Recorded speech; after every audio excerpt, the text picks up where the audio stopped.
And I sent you the thing, like an article they did on it, but it's fucking hilarious, Zach. It's the 263rd USC, man. It's 263. Yes, it's the 263rd Oh my USC. god. Just out of the clear blue, because, Vegas is coming for Al, I them to gotta. bite that little puppet. They just can't get their shit together with the COVID. Now they're just gonna fucking randomly move it to Arizona, man, with all this shit going on. Yeah, it's perfect, and we get the joke, man. So, yeah. I think it's seriously heavily connected to the Suns, even. I mean, Uh, somehow. Obviously, Phoenix Suns are the only team with the Pier 56 connection. I got to start the show though right now, Al. I appreciate it, man. Hey, have a good show, man. All right. Thank you. Yeah, thanks, man. See you.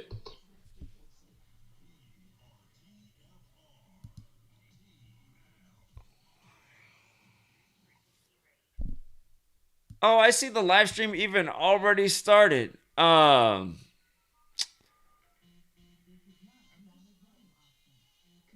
Yeah, the stream just starts now without even hitting the go button. I hate when it starts doing this. It did this like a year ago too. It's like normally as the video creator it lets you start the stream. But anyway. Don't read magazines. Don't even listen to NPR. Time comes when silence is betrayal. More for themselves and less for everybody else. But I'll tell you what they don't want. They don't want a population of citizens capable of critical thinking. They don't want well-informed, well-educated people capable of critical thinking. They're not interested in that. That doesn't help them. Think for yourself. Question authority.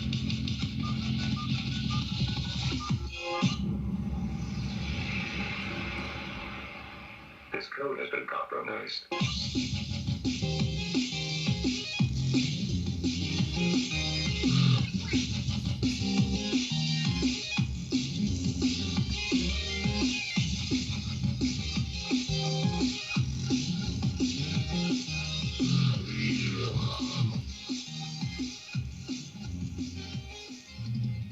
All right, welcome back, Truth Seeker. It is Wednesday. It is June 9th, 2021. And a lot of people in the world of sports are saying, why did LeBron choose this date to say that he's going back to number 6?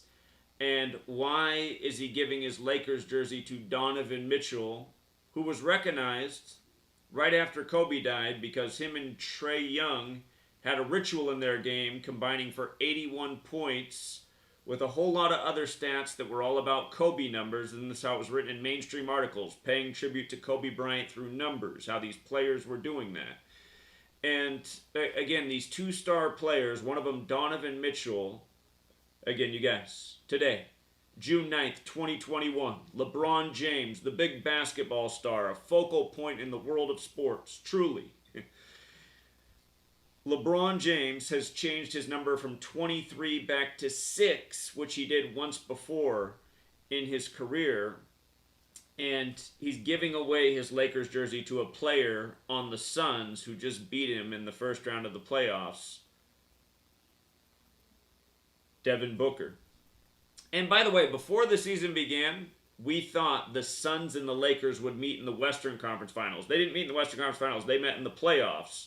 But we thought they would meet because of this number 56. And if you've been listening all year, you know the significance of 56. But anyway, they do meet in the playoffs. Doesn't go quite as imagined before the season began. And for everyone who thinks that that's stupid, again, I know how the general public is. They're always looking for a reason to say, see, I knew that wasn't true. It was true. How come he doesn't predict every single thing right? That's the way my sister thinks in absolutes. We've nailed the world of sports again and again and again and again and again dead on. And when we've been off, we haven't been too far off. And we also thought the Brooklyn Nets would be very good this year. And that was before they formed their super team. And again, it's all through one number, 56. But anyway, the NBA. Gematria. You're listening to the Gematria Effect. Numbers. This year, Kevin Durant changes his number to 7. This big star on the Nets. And the year is 7 when Saban won his 7th championship. Brady Nick Saban, the state of Texas with the March Madness and 7 teams in it. Baffert's 7th Kentucky Derby, just so many 7s this year in sports. But anyway, LeBron, he changes his number back to 6. And remember, in Gematria, it's very simple. It's A is 1, B is 2, C is 3, D is 4, up to Z, the 26th letter is 26. Just making A1 up to Z26, turning letters to numbers, and also running it forwards and backwards. And I just want you to think about something. When you write out Lakers, who LeBron plays for right now, it equals 66 with the alphabetic order. When you run the alphabetic order in reverse, it's 96. And when you write out LeBron, as in LeBron James, it's the same thing. 66, 96, forwards and backwards. And today is June 9th, the day he goes back to number 6. And you think about 6 and 9, numbers with a clear relationship. They're just reflections of each other, the yin and the yang. But LeBron 66 forwards, LeBron 96 in reverse. Lakers 66 with the alphabetic order forwards, 96 in reverse. For years we've been documenting rituals with these numbers. And my theory is that LeBron will eventually get to 6 in finals. He's obviously not going to do it with a three-peat, but we'll see what happens in the offseason. You know, you got this superstar on the Blazers. There's already rumors that he might end up on the Lakers. Remember the Remembering Kobe Bryant game? It was Damian Lillard who stole the show, lighting up the Lakers and disappointing the Lakers fans after the Kobe death. Then Damian Lillard, who has a song called Funeral because he's a rapper too, where he talks about some Kobe and Shaq beef on his track Funeral, as Lil Wayne puts out an album called Funeral in tribute to Kobe. All these things at the same time. But anyway, as that game happened, we pointed out, LeBron's first game against the Blazers, or LeBron's first game as a Laker was against the Blazers, and LeBron's Remembering Kobe game was against the Blazers, and they've met in the playoffs last year on the way to their championship, and huge rituals with that. Remember, Cliff Robinson, the longtime Blazer, died the day the Lakers closed out the Blazers at age 53. Uncle Cliff, his nickname, equals 53. Trailblazers 53. Los Angeles 53. Remember, that's how it was easy to call Patriots versus Los Angeles in Super Bowl 53. They're the only 2 teams really with the connection to the number. But again, just this league of numbers, and when you know these numbers, you see right through their rituals. I mean, we're always explaining how the NBA abuses the number 113. Phoenix closes out the Lakers with 113 points. And again, when you just use the alphabetic order, Kobe Bryant's 113, so is Michael Jordan. When you use the rules of numerology, the National Basketball Association's 113. But remember when Kobe retired his poem for retirement that won some movie award for a short film, but it was also a written poem, Dear Basketball 113. Played his last career game against the Utah Jazz 113. So much to say about all of this. You see how Utah Jazz is 103 in reverse, 113 forwards if you're watching on the screen? Donovan Mitchell, last night before he played against the Clippers, was 9-3 versus the Clippers. He improved to 10-3. And if he wins the next game, he'll be 11-3. He sat out the first game against Memphis, which we like Memphis to upset Utah in that game. Nice ritual by the numbers. But when he came back, he was 9-3 against Memphis. He became 10-3 and 11-3. So anyway, you learn these numbers, this simple code. You see how this league is rigged. You see how the rituals go down, and you can understand why LeBron James, goes back to number 6 on this date. This is the news today. Lakers LeBron James changing back to number 6 after Space Jam sources. So again, he gives the jersey to Donovan Mitchell, right? Donovan Mitchell. Now, I want to make a point here. When we first started Gematria, when I first started this radio show, all we really looked at was the alphabetic order and the alphabetic order of the rules of numerology. It was months after we started this show that we realized that running the alphabetic order in reverse was the other half of the code. And I think it was this radio show that helped spur more interest in Gematria and got more minds coming in and contributing, and good callers like Zenith from the beginning and many others. And if you guys don't follow Zenith of the Alpha, he used to call in every week. But And I always told him, you need to start your own YouTube channel. And he said he wouldn't, but then he did. And now he's had one for years, and he's put out a lot of awesome content. And he broke the code on things that people hadn't picked up on before.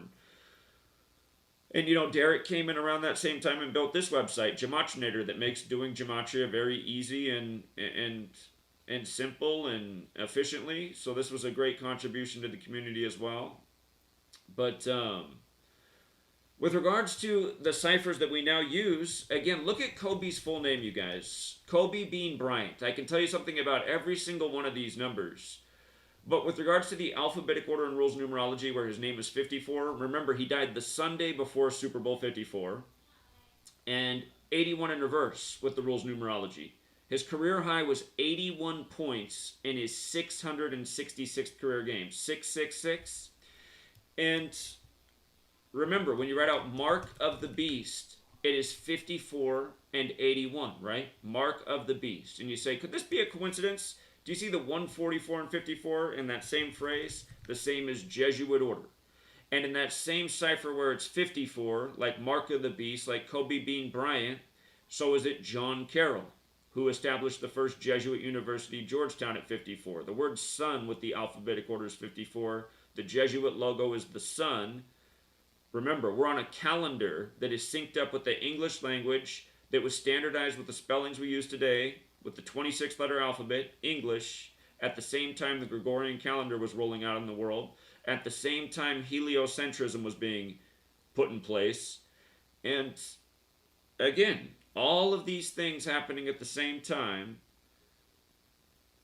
And then today, you can witness how it's all ritualistically used. And again, case in point, I just made the point about Georgetown in 54. Go back to June 12, 2020. Look into the Transition Integrity Project. That was the simulation of Trump losing the election, Joe Biden narrowly winning, Trump refusing to step down because he's saying he was cheated, and it leads to deadly violence, you know, the Capitol insurrection. That was simulated 144 days before the election. And notice, when you write out President Biden with the alphabetic order, just like Jesuit order, just like Mark of the Beast, remember this is the guy whose wife and daughter died right after he became senator-elect. His son coincidentally died at 46. He becomes number 46, 46 weeks after the Pope's birthday. Catholics 46, 46 books in the Catholic Old Testament. But again, you can see that these things are not a coincidence. It's not a coincidence that Kobe Bean Bryant's career high is 81 when his name in gematria is 81, like Mark of the Beast, and he scored an 81 in his 666th career game. You see how Mark of the Beast is also 144? The first 144 decimal points of pi add up to 666. You see, 666, the first 144. There's a reason how all of this is thought out. And when you learn these numbers, when you read your science textbook, you'll notice things a lot differently. And when you when you have this knowledge, you see what the ritual. Then you don't need to ask me why LeBron changed his number to 6 on, you know, this date, 9/6. It's just apparent. Lakers, 66-96. There's more to that too, you know. LeBron, 66-96. But again, it's just so in your face. To number 6 on 9/6 with the LeBron, 66-96. Lakers, 66-96. This stuff is clockwork. It goes on every single day. You know? Okay. So anyway, that is why LeBron changed his number to 6. Remember, the first time LeBron won the finals was the year they shortened the season to 66 games. And by the way, when you write out LeBron James, when you run the alphabetic order in reverse with the rules numerology, LeBron James is 66 with the most simple 114. The real King James's birthday is June 19th, like 619, the 114th prime. He won the NBA Finals for the Cavs on the real King James's birthday. June 19th, 2016, 2016 for Cleveland, the 216 area code. Last game in Cleveland, Game 6, 216 combined points. Last year when he won the finals on Father-Daughter Day after Kobe and his daughter died at age 41 and 13, added up 54. LA 41-13 in Gematria. Kobe dead at 41, his daughter 13. Kobe Bryant, 41. Dead at 41. Kobe Bryant, 157 on his 157th day of his age. Kobe Bryant, 58. The real King James, dead at age 58. Remember, Freemasonry's 58. Rosicrucian's 58. King James was a Freemason and a Rosicrucian, and he died unexpectedly at age 58. He has a Bible named after him. LeBron passes Kobe in his hometown Philadelphia, which is named in Revelation, talking about the biblical Philadelphia in Turkey, modern-day Turkey. Turkey, Syria, that area of the world. You know, so much of the biblical stuff is there. But, again, just these number rituals. LeBron passes Kobe in Philly, his hometown, this biblical town, when he's called King James. The next day, Kobe dies in a helicopter crash after falling to 4th in scoring, when the number 4 is associated with death, because in Mandarin Chinese and in Mandarin Japanese, or not Mandarin, but Mandarin Chinese and Japanese, in both languages, the number 4 is pronounced the same as death. You pay attention in horror movies, they put a lot of 4s on the screen. And, you know, you think about one of the most deadly killers here in the U.S., cancer. Cancer's 44, chemo 44, kill 44. Excuse me. But, yeah, again, it's numbers, you guys. It's numbers. And with regards to numbers, one more point I got to make. Bigger than LeBron James, way more important than basketball. The number 56, the number that dominated all of 2020, is Jeff Bezos, 56 years old. His company was really taking over the world. And I want you guys to look around at all the headlines lately about Amazon. Amazon, right?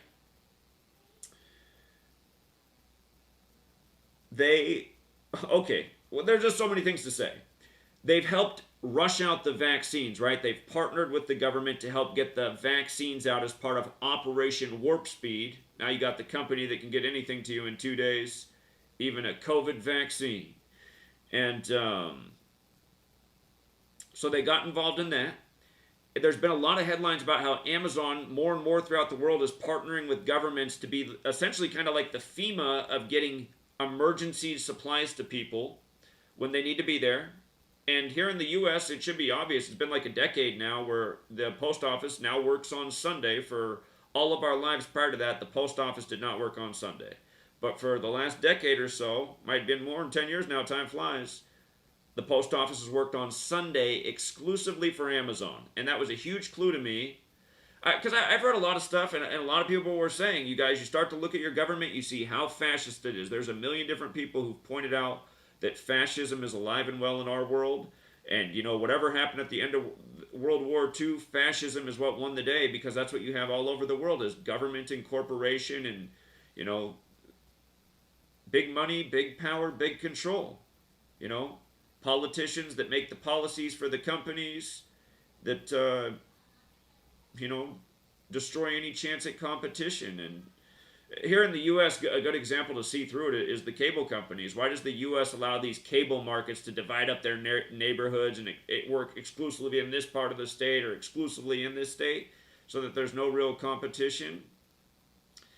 And then that's why they make all these laws for people that supposedly pirate this content. Man, you could go to prison for 5 years for illegally taking, you know, a subscription to this through the internet, through some hack site. But it's like, well, the reason people are going to those lengths is because they're tired of getting screwed over and they see how bad they're getting screwed over. But again, I'm just making the point about how if governments are making the rules that steer people's behavior, but they're also preventing competition so that people get gouged, and it creates essentially a rich ruling class exploiting the many, which is what's going on. Again, you can see how it works, but Amazon right now is partnering up with world governments to take over the responsibility of getting supplies there. And libertarians might say, well, you know why? It's because Amazon is so much better at product distribution than the government. In the long run, this is going to be great. This is going to save money, resources. Okay, I hear all that argument, but again, Mr. Libertarian who just thinks this way, look at the bigger picture, man. Look at the power and control. And again, learn what I'm talking about, Gematria, and how everything was a 56 ritual with the coronavirus pandemic, There's a reason Gavin Newsom said in 8 weeks, which is 56 days, 56% of Californians will get coronavirus, as he became the first governor to lock down the state. Just like there was a reason 56-year-old Boris Johnson read the 56-page winter plan about what to do about coronavirus before he locked down England on Remember the 5th of November, the day leaving 56 days left in the year. The big date associated with the Jesuits, where 56 is their number. And that's because Society of Jesus is 56, like Paris, France, where they're from, like Washington, D.C., where they probably operate most heavily out of now. Again, the 3 independent city-states, the banking district of London, D.C., and the Vatican. The 3 stars on the D.C. flag for the 3 city-states that have their own central banks. You just wonder like where the monopoly schemes could come out of. How about look no further than these 3 places? But, again, you guys, Amazon. The latest headline is, and they've had just a bunch of headlines that just show how, and if you didn't know this about Amazon, Amazon is known for selling products. A big part of their profits, though, and their most profitable areas are the technology they develop. Like, Amazon for years has been developing facial recognition technology for the government with government contracts and big government funding. You know, just the most state-of-the-art facial recognition technology.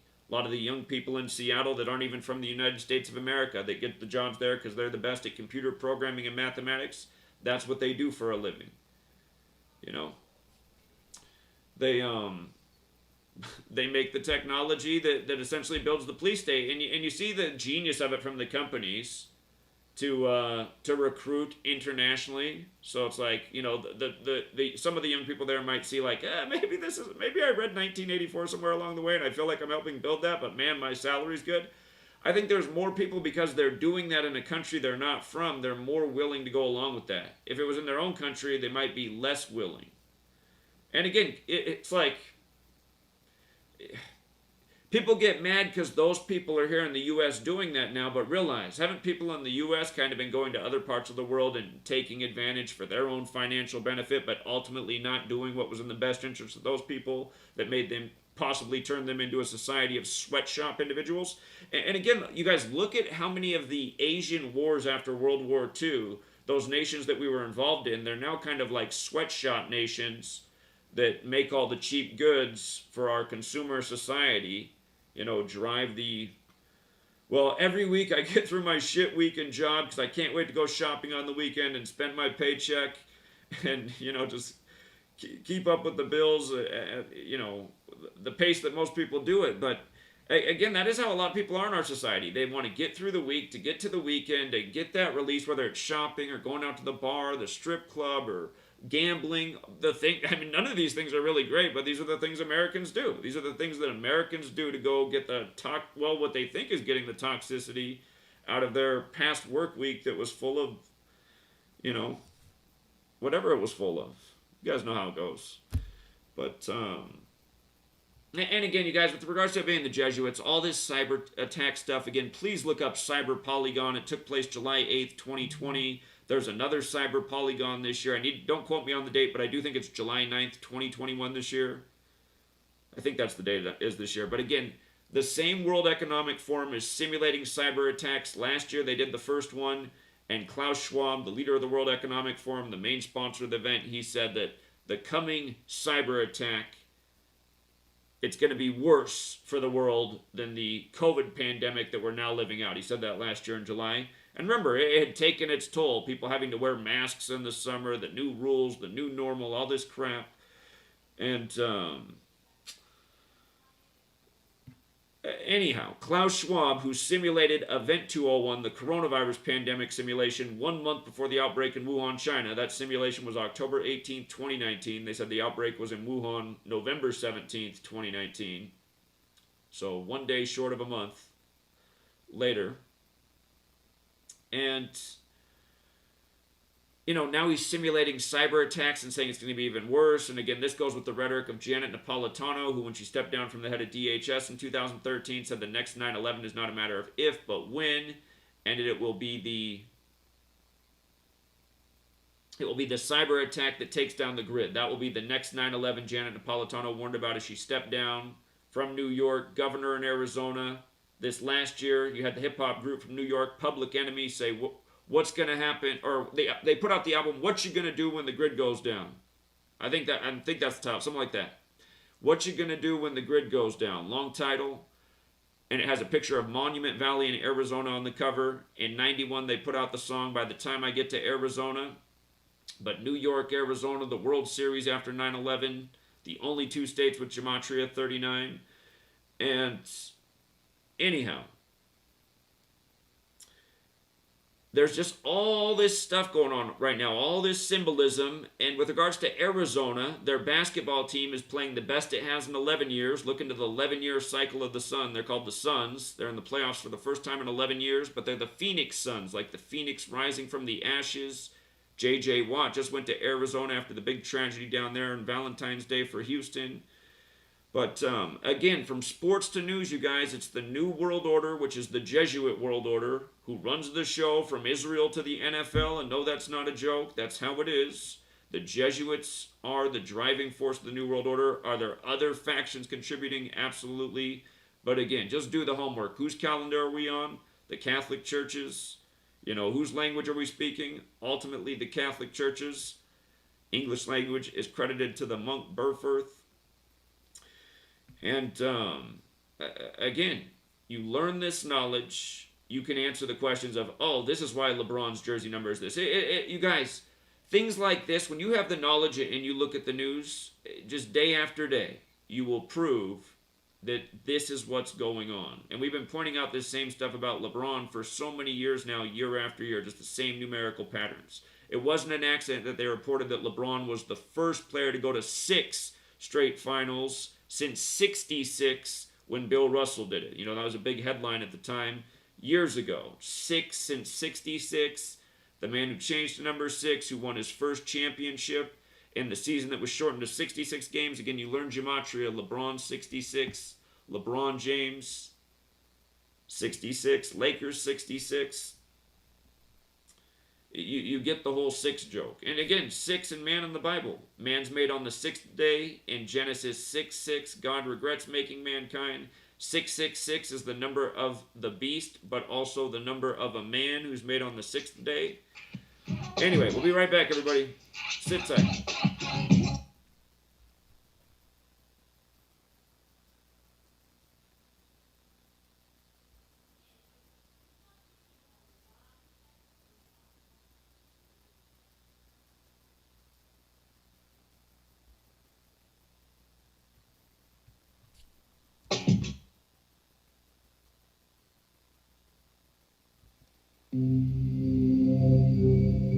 Discover the extraordinary powers of intuitive healing with pain transmutation, a method of holistic healing for the human soul, body, mind, and emotions. If you are looking for answers and a deep understanding of how to help yourself and the people around you to live a happier, healthier life, this is the right place for you. Learn how to read your soul's history in the Akashic Records. Remove negative energy attachments from your astral body and start the process of inner and outer pain transmutation.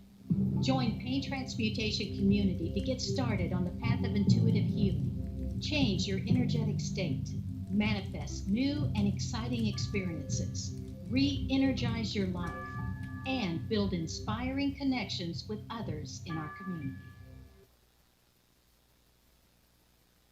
So, you love talk radio? Then you'll love TalkStreamLive.com. TalkStream Live is always on, 24/7, with the best streaming talk shows. Find your favorite talkers and discover some new ones. It's free, readily available online or on mobile with any smartphone or tablet. Finding your favorite talk shows all in one place has gotten a whole lot easier. Just go to TalkStreamLive.com. Be sure to download the free app from Google Play or the iTunes App Store. If you have hard water, the lime scale not only leaves white spots, it clogs pipes and breaks down appliances, costing you hundreds of dollars in energy and wear. Eliminate lime scale and other water issues like brown staining and bad odors with HydroCare water products, available from Wave Home Solutions. Wave's affordable water systems don't use salts or chemicals. You'll love the way your water tastes, smells, and looks. Satisfaction guaranteed. For more information, go to bestwater123.com. That's bestwater123.com. For 5,000 years, the world was ruled with wooden ships by one man. 242 years ago, a small group of free men crafted a new nation built on liberty and freedom. Global elites have been fighting to destroy this new nation called America ever since. Based on actual events, Charm of Favor tells a true story of how they corrupted the election system. They infiltrated federal agencies and murdered witnesses, judges, and even presidents to keep from being caught. Now, the largest and wealthiest crime syndicate the world has ever known has been drawn out of the shadows. They have killed hundreds of Americans and recently attempted to assassinate half our congressmen. Still, they escape arrest through an almost supernatural charm of favor. Read Charm of Favor and be prepared to open your eyes to what may lie just around the corner. Charm of Favor is available on Amazon and Barnes & Noble.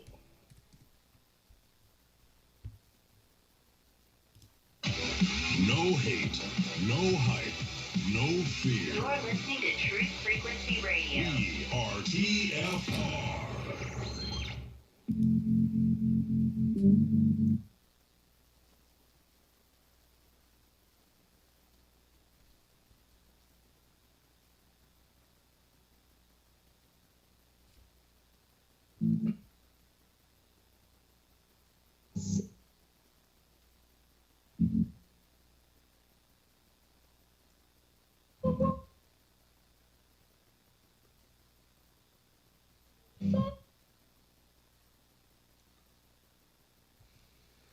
All right, we're back, Truth Seeker. We're going to go to Rambo in just a moment.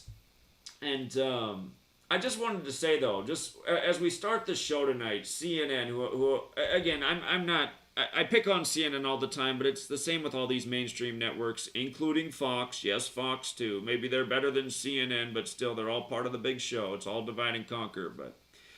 Again, I go after CNN the most because they were the first network to break the footage of the plane going in the building on 9/11 and just so many other things about CNN. That's like... There's a reason so many people call it CIA CNN. Anderson Cooper with his internship there.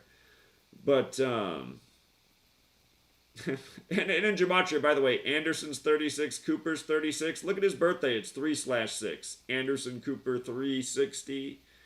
In Gematria, geometry equals 36. Gematria means geometry and language. There's a whole lot more to it. But anyway, the CNN's big story tonight is why everything you need is getting more expensive. And again, it's this perfect storm, right? Mother Nature's out of control. There's a killer pandemic. It's messed up the supply chain. We're out of whack right now. There's so much stimulus, people don't want to go to work, which is creating more shortages. Should government stop the stimulus to get people to go back to work? All these things, right? All of this is happening. And it's just because of this, unforeseen event, right? That's the narrative we're supposed to just take in and go along with. Otherwise, we're conspiracy theorists. But again, if your eyes are open, you're like, well, wait a minute. Us in the truth community have been talking about Agenda 21 and how by the start of 2021, there's going to be this big push by world governments, which was agreed to in the early 90s in Brazil, which, by the way, Event 201's focused on, now supposedly the hardest hit country, just like it is in the coronavirus pandemic simulation, Brazil. Remember, they just put up the vaccine saves on the Christ the Redeemer statue in Brazil. Rio de Janeiro's 201, where it is. The phrase vaccine saves, like what they lit up on Jesus, the big statue there. Vaccine Saves 201. It was on the 3-year anniversary of Clade X, the simulation of the pandemic, 666 days before the pandemic was declared March 11, 2020. It was May 15, 2018, 666 days before the pandemic was declared. The mark which you must have if you want to buy or sell. Right at the beginning of the pandemic, Kobe Bryant's buried in Corona del Mar, the man who did the Mark of the Beast ritual. And again, people don't understand the Satanic Church, their first tenet is self-worship, self-preservation. Only you really matter at the end of the day. Nothing else really matters. See, this is like the key tenet of Satanism. And a lot of people who don't know that, it might think they're Christian or some other religion, but at the end of the day, that might be really how they operate when it comes to all things.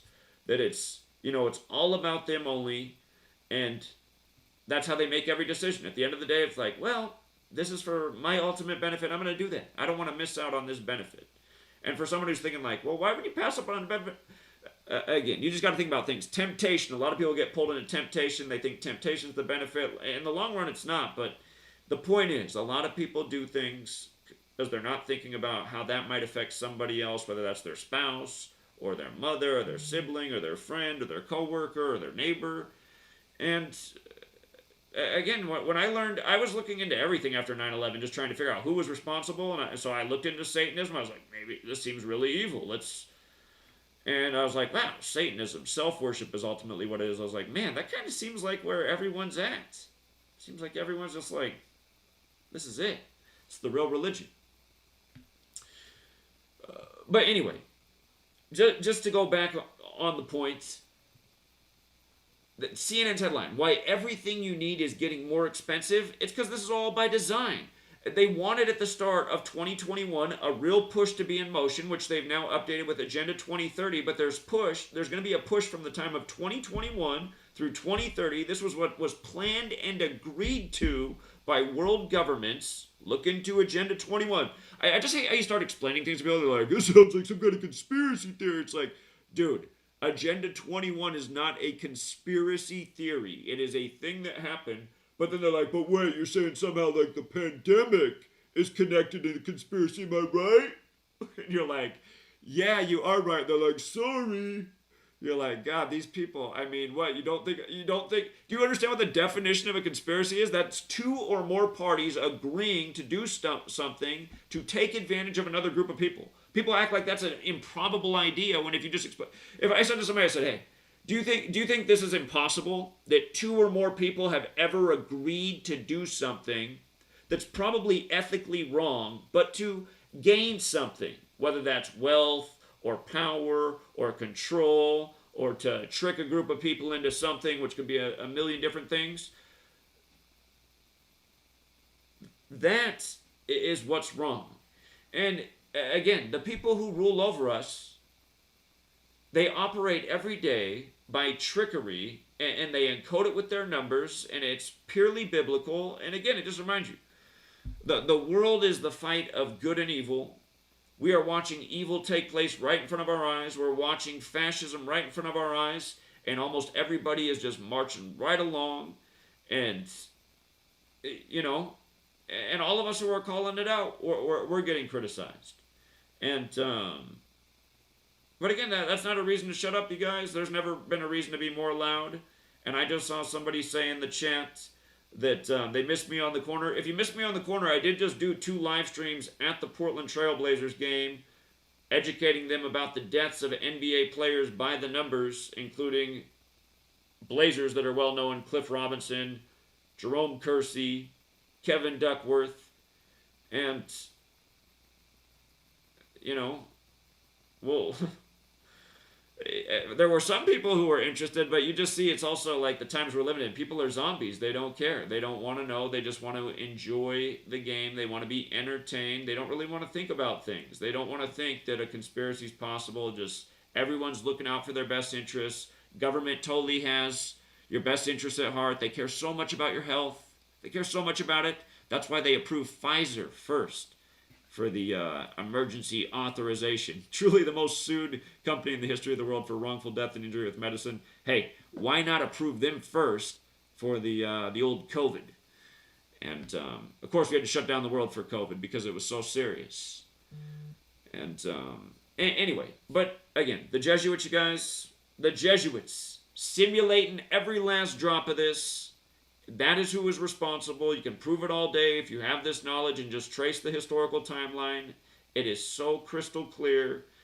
And again, just day after day, mockery by the numbers. And I'm going to be quiet. There's a million more things I could say, but Rambo is on hold, and let me get him connected here.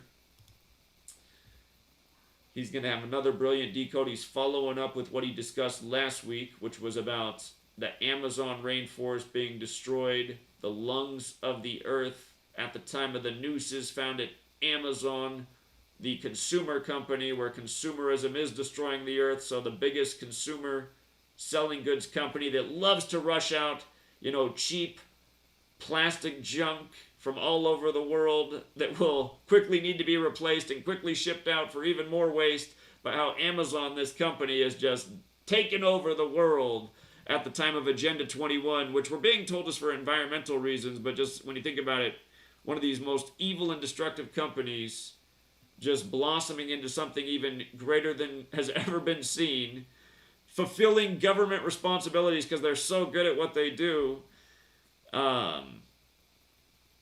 Anyway, again, Rambo last week, he brought it all together with Amazon and the destruction of the Amazon rainforest and the nooses being found at the work site where the noose cuts off your oxygen supply, just like we call the Amazon the lungs of the earth, and they're being destroyed, like we're cutting off our oxygen supply, and we're doing it in the name of consumerism. So Rambo's got it all right here, and let me get him on.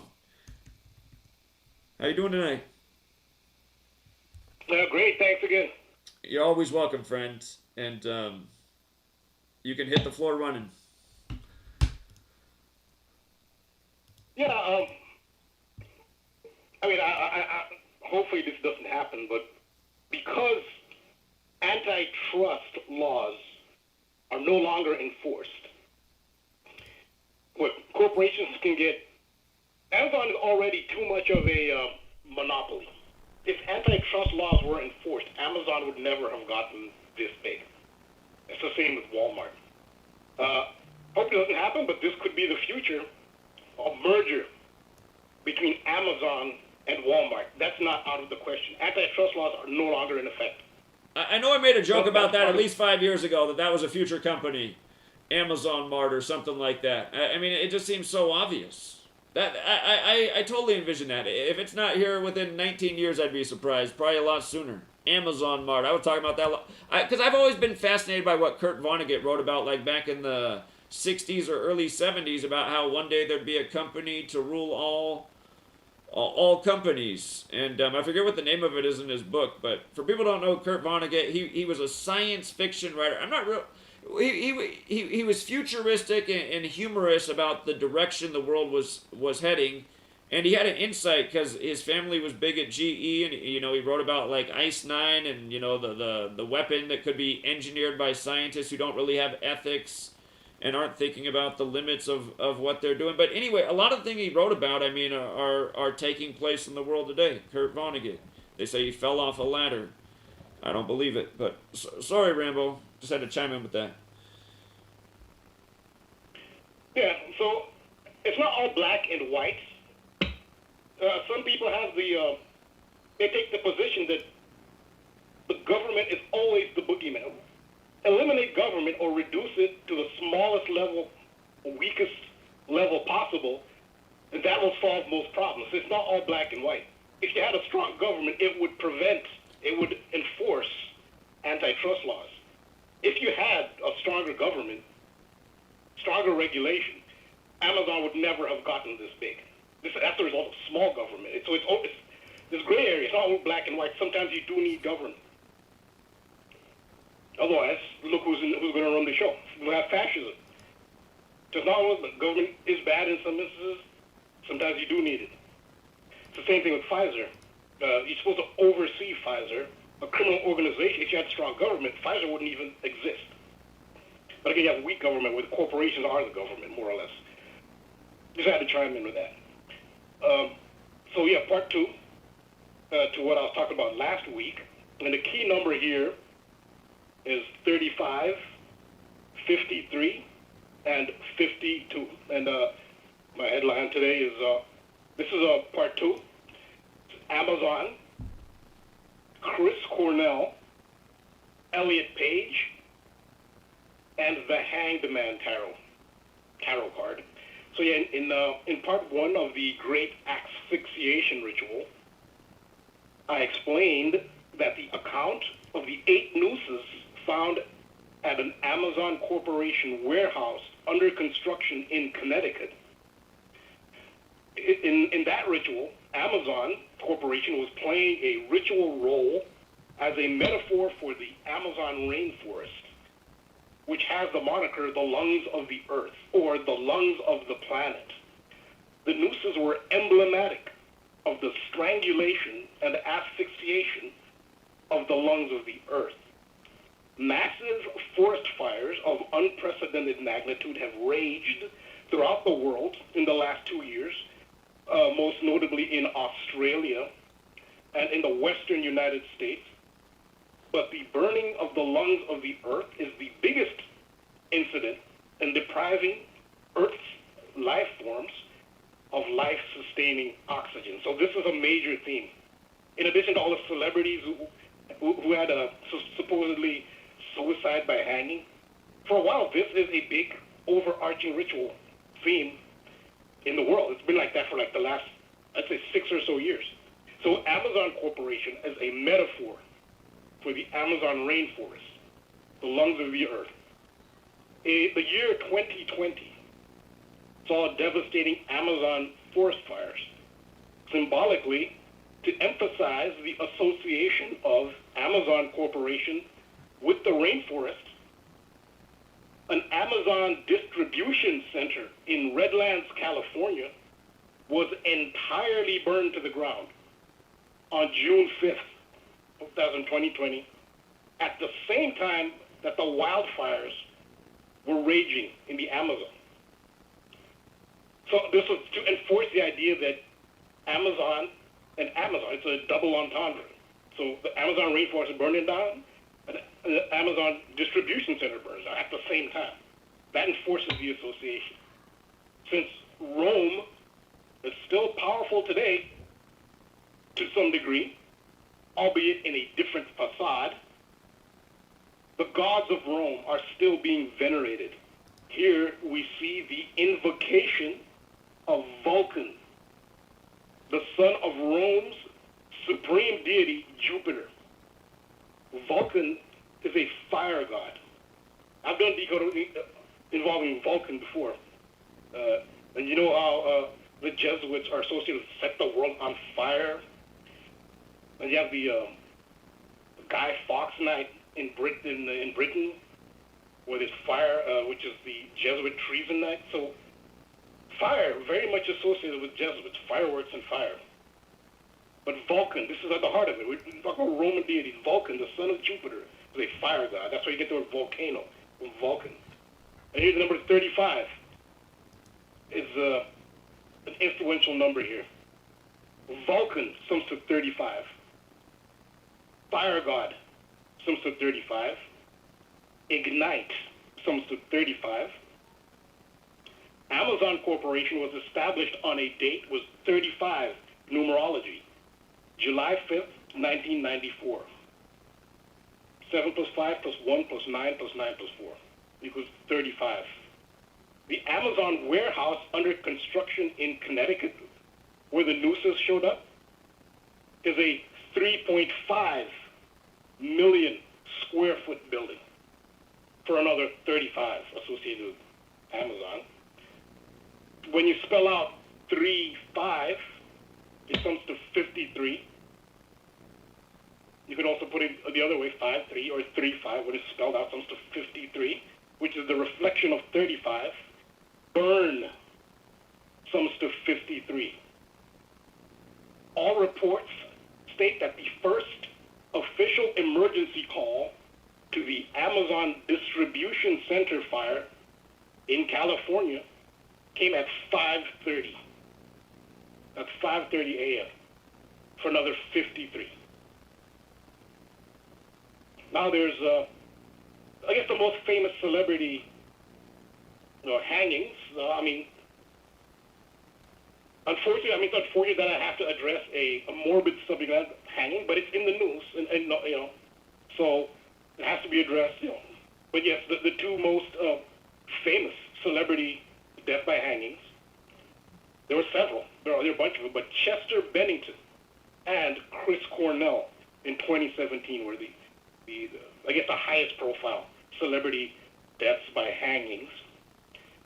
The seventh noose at the Connecticut Amazon warehouse construction site was reported on May 19th, 2021.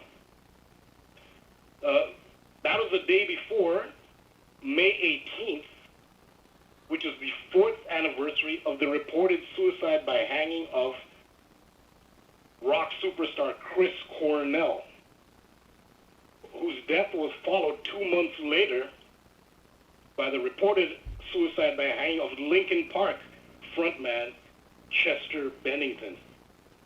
Bennington's hanging death is reported to have occurred on what would have been Chris Cornell's 53rd birthday. So Chester Bennington died on July 20th, 2017 by hanging. July 20th, 2017 would have been Chris Cornell's 53rd birthday. So this is 53 again. This is major for this theme. And the phrase, the hanged man, sums to 53 in Gematria.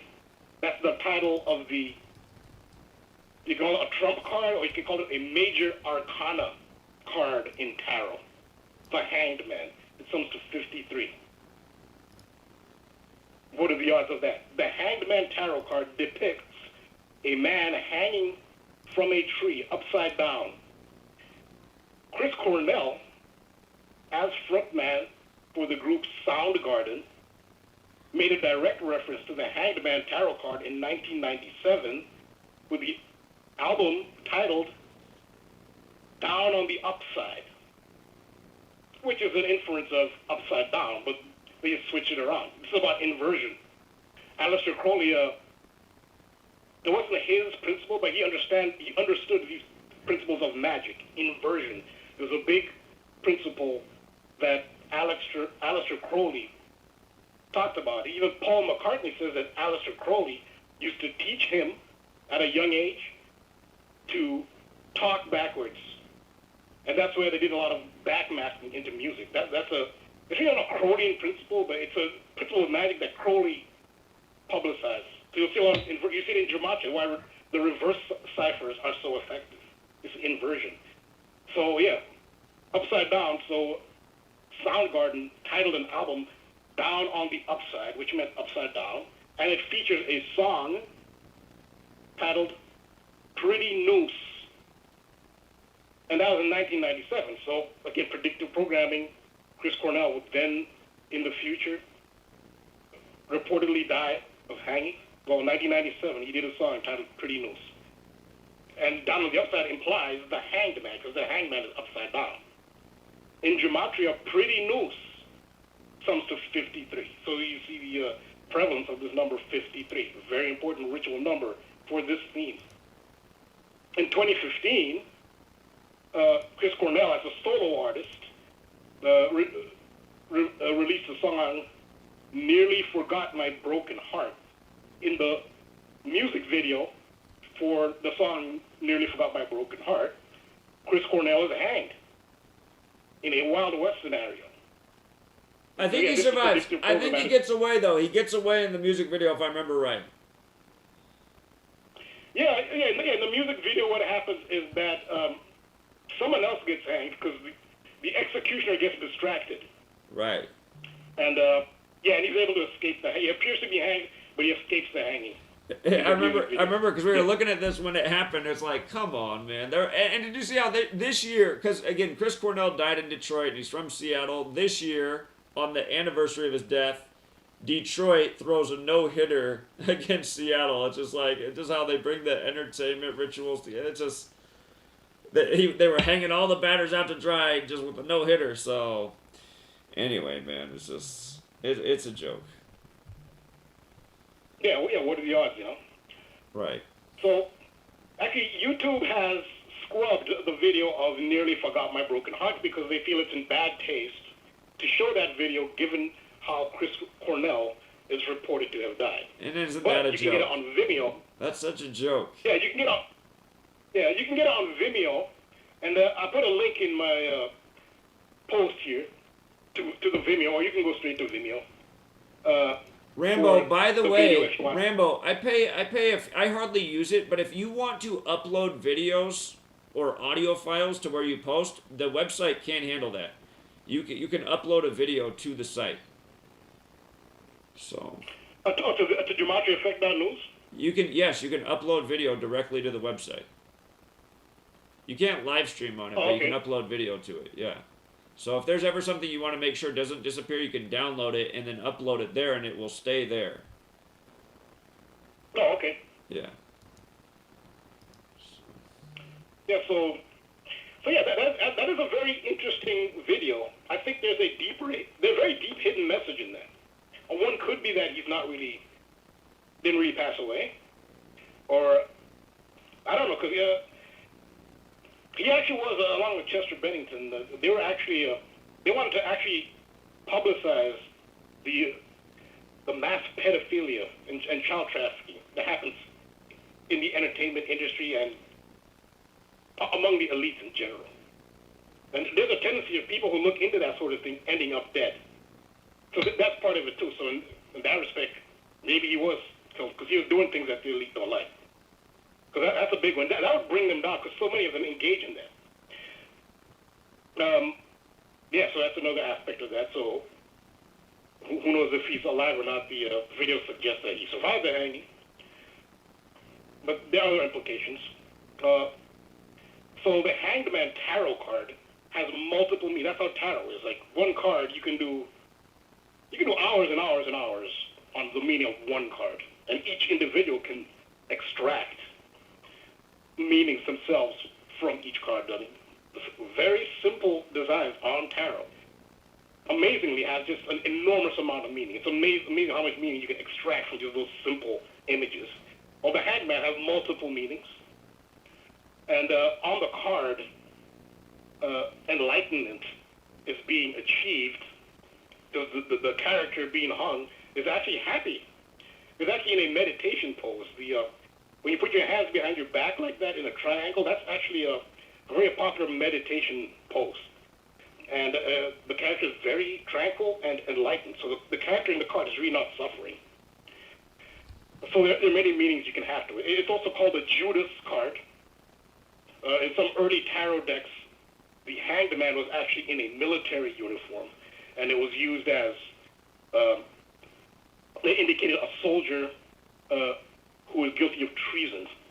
And so there are multiple meanings, positive and negative. But if you're in this community, truth community, Gematria community, this card would be relevant to you because what it... Real quick.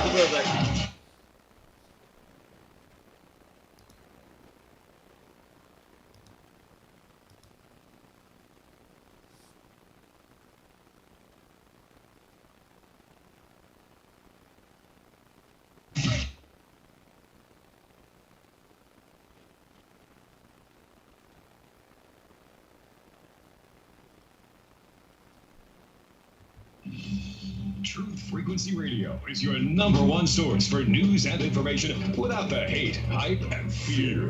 We're proud to feature cutting-edge programs like The Christopher Everard Show, The Covert Report with Susan Lindauer, Enemy Within Radio with Tom Barnes, Freaky Friday with The Woo Crew, The Gematria Effect with Zachary Hubbard, America's Evil Genius with Travis Cook, Phoenix Rising Radio with Phoenix, Quantum Connections with Lucky, and dozens more. Did you know you can listen from any telephone by dialing 641-793-7117 or call into your favorite show toll free at 833-TFR Live. Uncensored talk and news you won't hear in the mainstream media. Truth Frequency Radio, your protection from deception.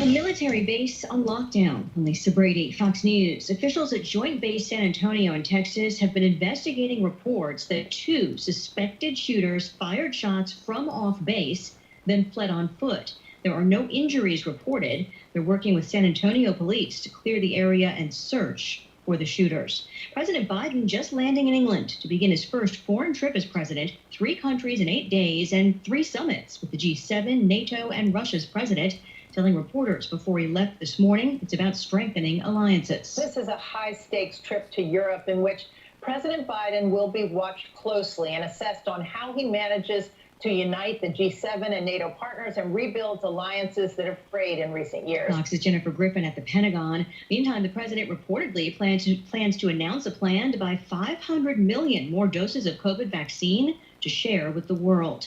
It wasn't about the photo op. That's the conclusion in a new government report that says President Trump's picture at a historic D.C. church was not the reason protesters were forcibly cleared from a park near the White House. The Interior Department's Inspector General says U.S. Park Police removed crowds protesting the death of George Floyd so that a contractor could get started installing new fencing. About 30 minutes after police used pepper pellets and flashbangs. Then President Trump walked across Lafayette Park to deliver a short speech in front of St. John's Church while holding a Bible. The watchdog report found the clearing of the park was justified, but that law enforcement agencies failed to communicate adequately with each other and did not give sufficient warnings to protesters. Fox's Rachel Sutherland at the White House. A Trump-era rule that narrowed the types of waterways qualifying for federal protection is now formally under review. The Biden administration filing legal action. The former president said the rules imposed unnecessary burdens on business. America is listening to Fox News. Into the truth frequency. Your protection from deception. This is Truth Frequency Radio.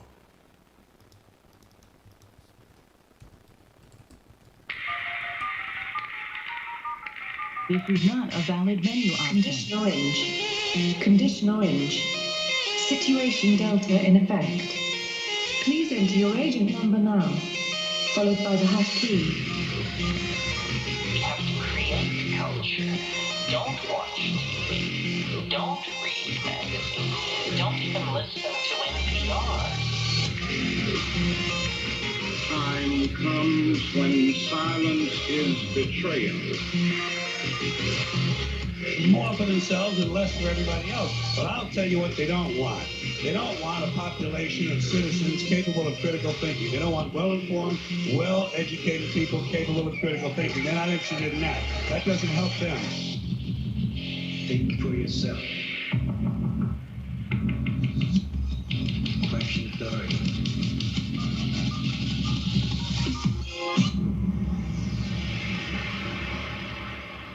This code has been compromised.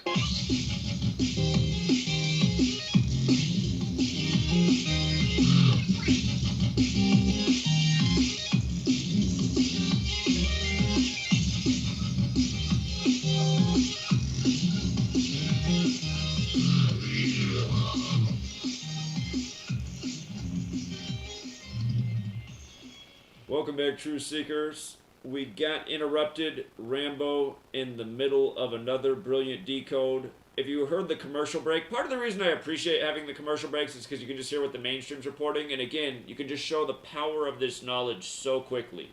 So again, here we are on a Wednesday. Wednesday has the same gematria shooting, 3744.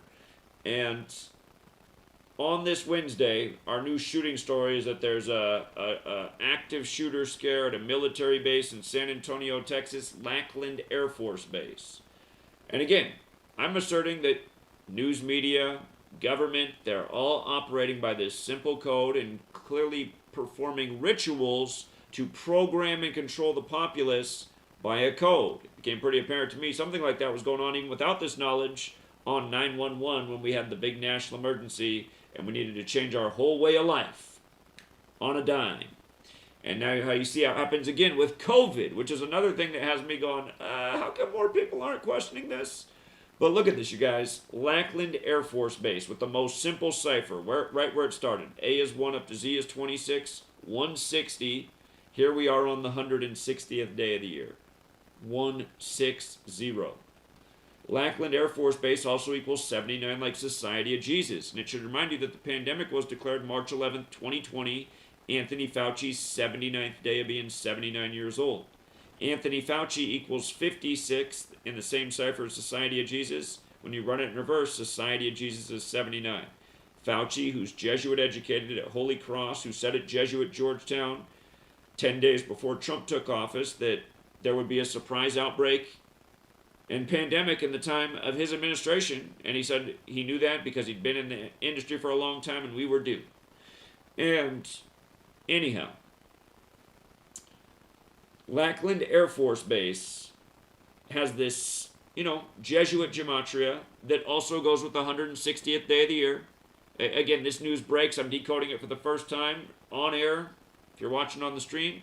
And again, I don't know how people can deny this day after day. We anticipate the weekly Wednesday national news shooting story by the numbers because Wednesday and shooting both equal 37 and 44, right? And then boom, Lackland Air Force Base in the most simple cipher, just like how I always say. It's usually in those two ciphers on the left, the same ones that we've taught about since the beginning, since, when I started in 2013, since when this radio show started a couple years later.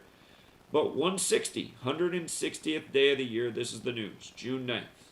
And again, if you say, well, how do you know June 9th is the 160th day of the year? Look it up. It's the information age. June 9th is the 160th day of the year, except for in leap years. And I hope you know it's not a leap year. They happen every 4 years in odd years. But,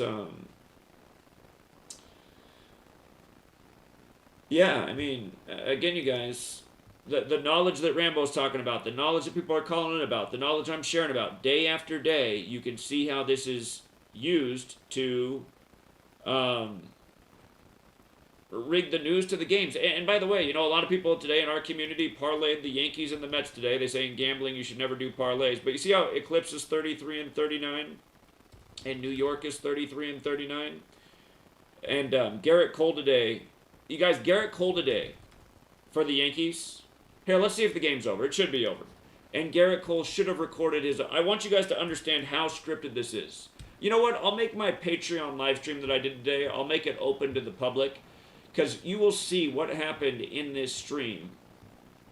But I was talking at the beginning of the stream. Well, it's not over yet, but the Yankees are up 8-2. We'll see if Garrett Cole gets the win. Rangers got it done today. We thought the Rangers Athletics looked great today. Phillies today the Braves manager got his 347th career loss, which is the 69th prime on 6/9. And the day before the eclipse, too, which is interesting, but probably more about the 6/9. But anyhow, he got his loss today. And the Mets smashed the Orioles. Notice the Orioles pick up their 39th loss against New York the day of the eclipse. Again, eclipse is 39. New York is 39, you guys. Orioles is 39. Again, just the power of this knowledge each day. And the reason you can know for sure that the sports are paying tribute to the eclipse today is because in the NBA you only have one game today. Only one game today. And it is the Suns and the Nuggets. And what is so interesting about that is, again, this game is being played the day before the total solar eclipse of June 10th, which goes over the continent, which goes through the... Well, it'll be observable here in the early morning if you have the glasses made to look at the sun and you got a clear sky. If you go outside at 5:30 and you put on those glasses that are made to look at the sun, you'll be able to see the partial eclipse. With your naked eye, you're not going to see anything. But with the glasses, you can see the partial eclipse. But that'll be closing out around like 6 a.m. Pacific Standard Time. And, but anyway, you have the Suns and the Nuggets playing. And these are the two teams in the league that have a super clear connection to the sun. The Suns clearly because they're the Suns, and they're down in Arizona, the sunny state. But how do the Nuggets connect to the sun? Because the Nuggets are about gold. That's why they got the mining stuff. They're mining gold nuggets. In alchemy, the sun represents gold. The moon represents silver. And so you have the gold versus the suns on the day before the total solar eclipse. And remember when we had the great American total solar eclipse that went through much of the nation from coast to coast? That was the day that was the first time in forever we audited Fort Knox. You know, Steve Mnuchin, the Skull and Bones member, went there. And they said the gold was looking just good on the day of the eclipse. You know, the day that the sun's blacked out, that it isn't there. That's the day they supposedly audit Fort Knox where the gold is. Again, all this stuff is mockery right in front of our face. And I think that the criminal enterprise, they operate this way because it's their way of signaling that, listen, we're screwing over all of you. But if you guys would wise up and pay attention to what we're teaching you each day, You'd see through us, and you'd make it's almost like they want the challenge, but humanity just isn't up for it, not yet. And I guess that's what radio networks like Truth Frequency Radio are here for. We're trying to get. Well, I imagine most people on this radio station definitely mean well, but again, a lot of them are living in the matrix. You know, they're still believing in politics and all this. They're not seeing that Trump's the Jesuit palm, so is Biden, and that's what they are. And don't be surprised if the next election it is Kamala and Oprah Winfrey versus Donald Trump and whoever he chooses for the next round, Rudy Giuliani, a professional athlete, Tom Brady, after he retires, winning the Super Bowl at age 45. I would love that, man. Wouldn't you love that? I would love that. Then I would know I was officially in the idiocracy. If the next election was Kamala, Oprah, Senile Joe on life support, and Trump and Tom Brady, man. Tom Brady wins the Super Bowl at age 45, becomes the vice president with Donald Trump. I can see it.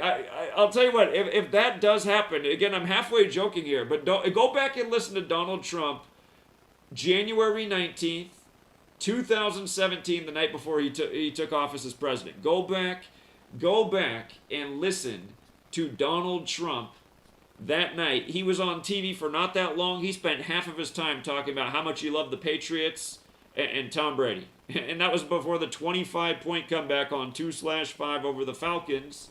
And again, Trump is 25, Falcons is 25. I mean, that would be the perfect presidency for the idiocracy. I love the Brady-Trump ticket, man.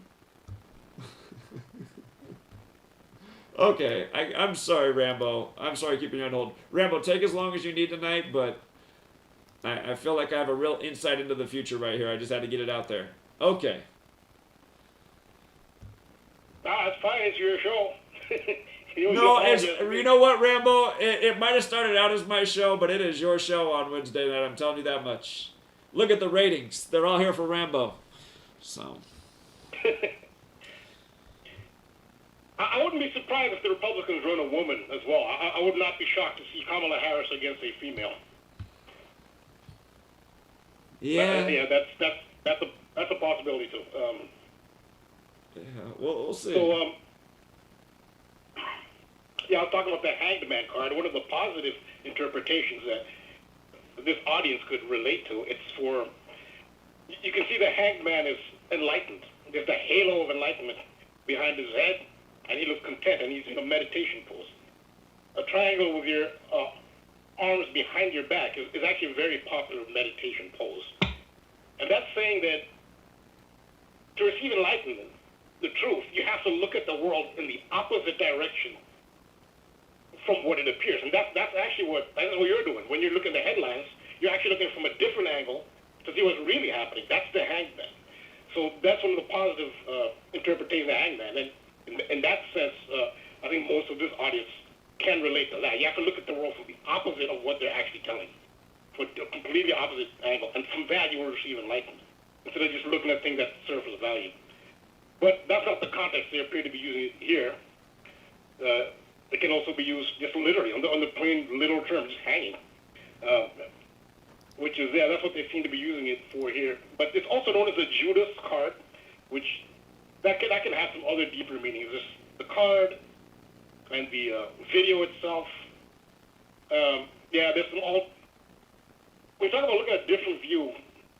Because that's a Judas card, the implication there also is that the official narrative of Judas might actually be not what it's portrayed. That's at a whole nother level of, a whole other esoteric level, occulted level.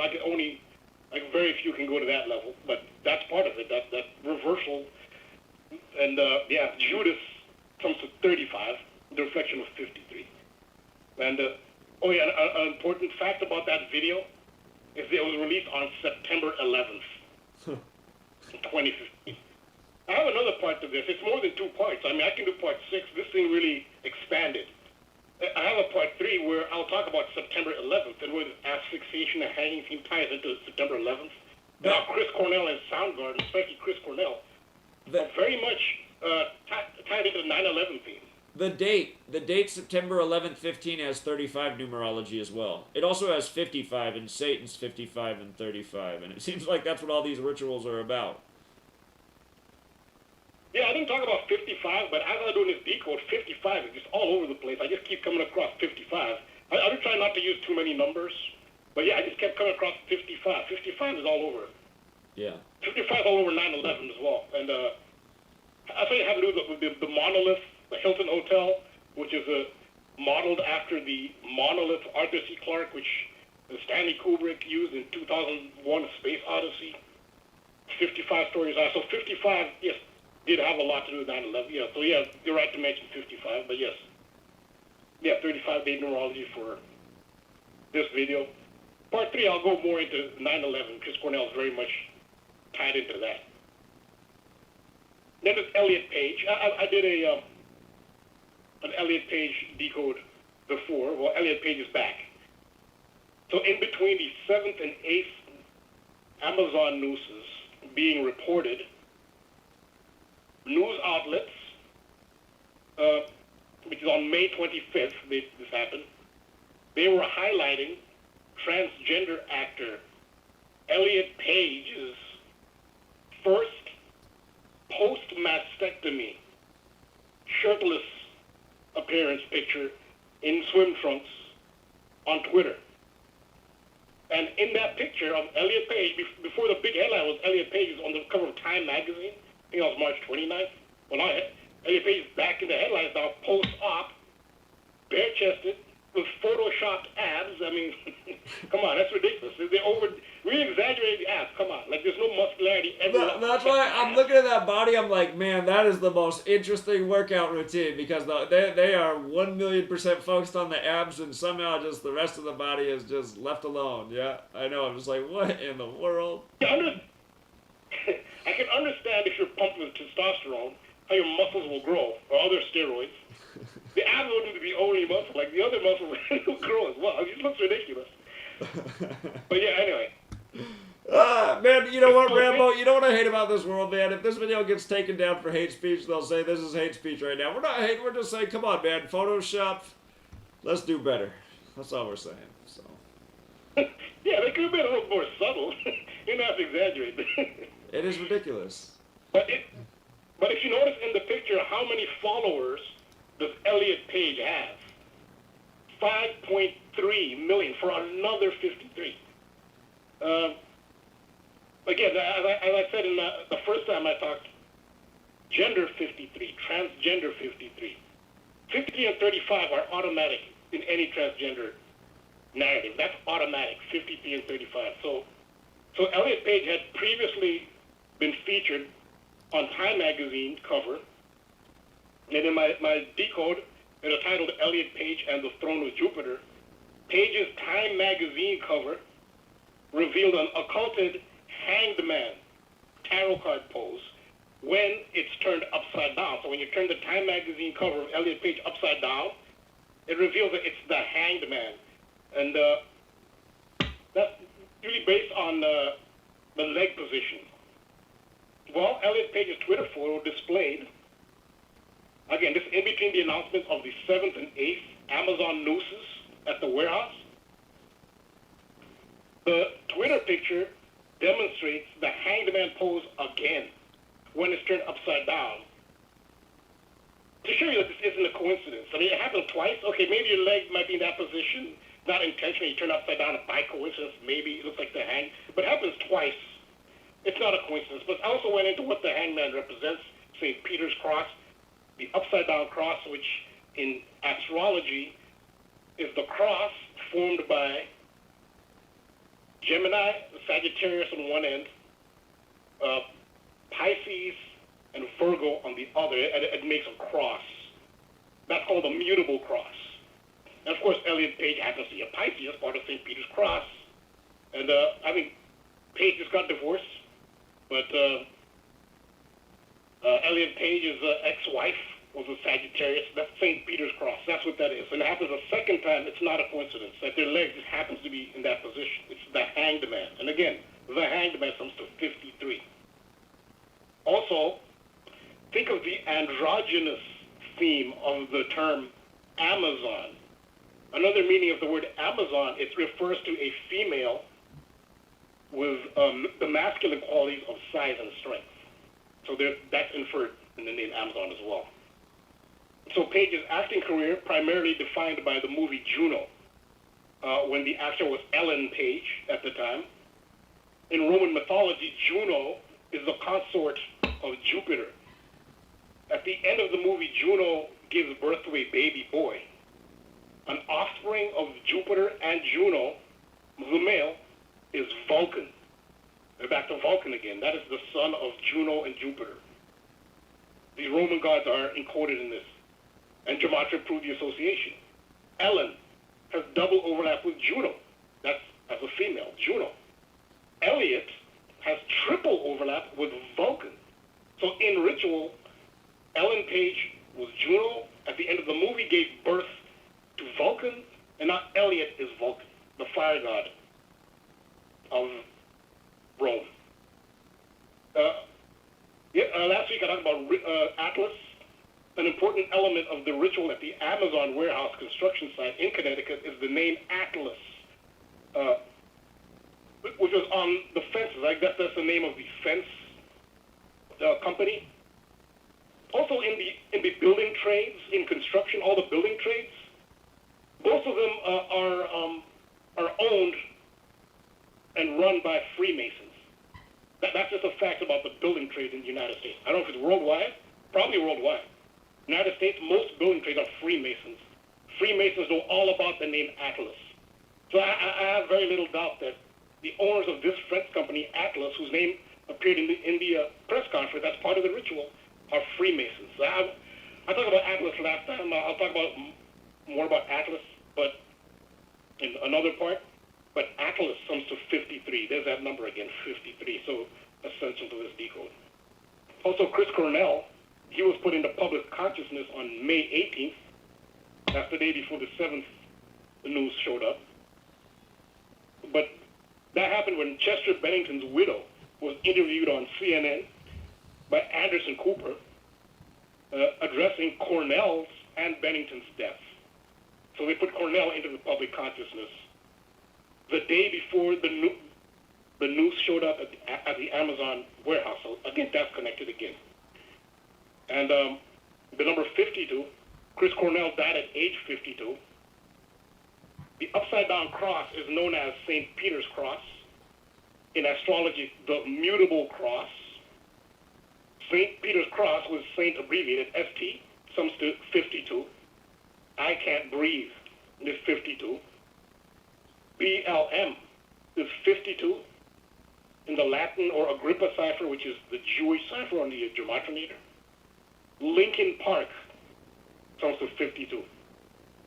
And as I reported, the 8th noose at the warehouse site, it was reported on 26th of May, 2021. That's a date with 52 numerology. And now Chris Cornell's full name, Christopher John Cornell, comes to 265 in gematria. Huh. Like the date of the 8th noose being announced. The 8th noose was reported on 265, 26th May. Christopher John Cornell comes to 265. So again, Cornell with the hanging this tied into this narrative. And so that's it for...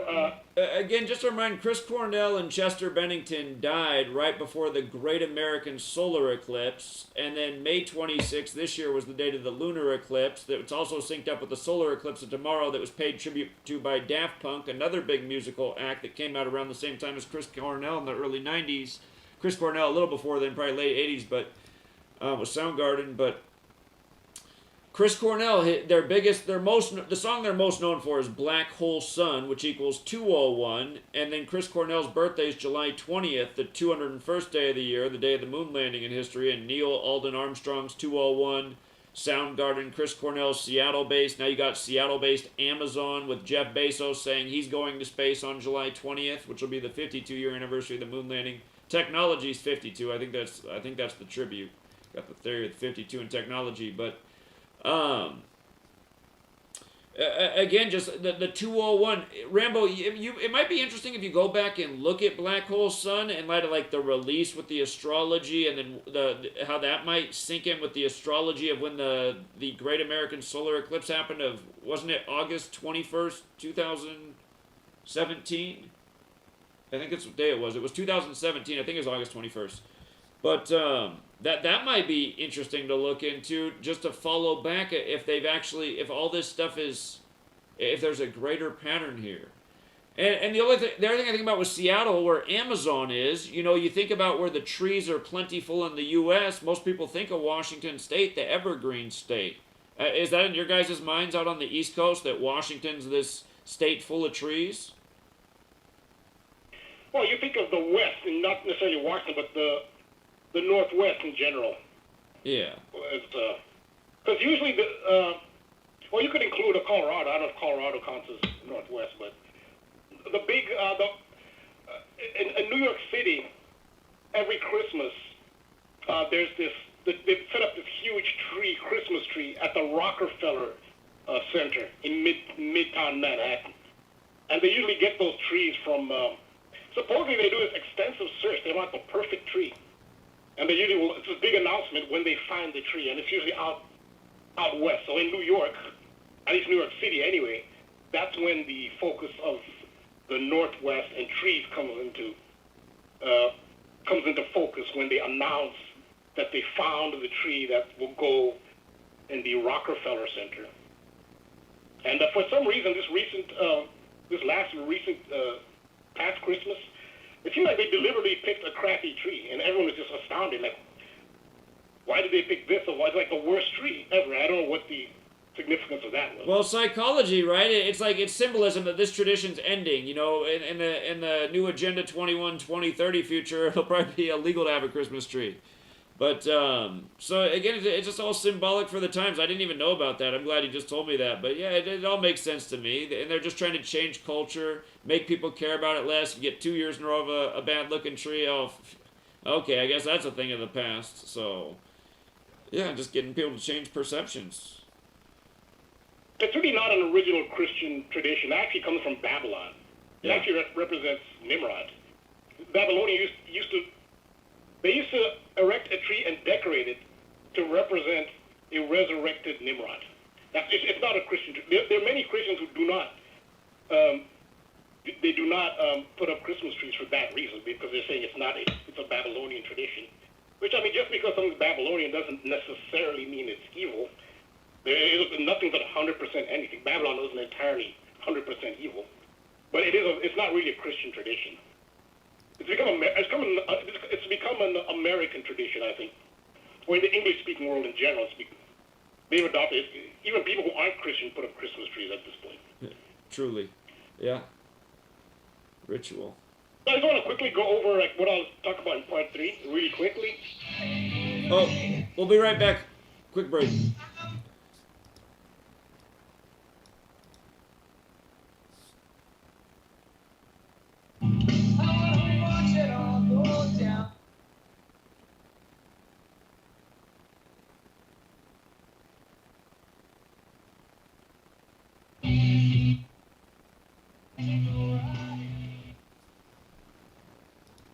Extendivite, a 7-herb combination made from garlic, cayenne, hawthorn, bilberry, ginkgo biloba, valerian, and milk thistle.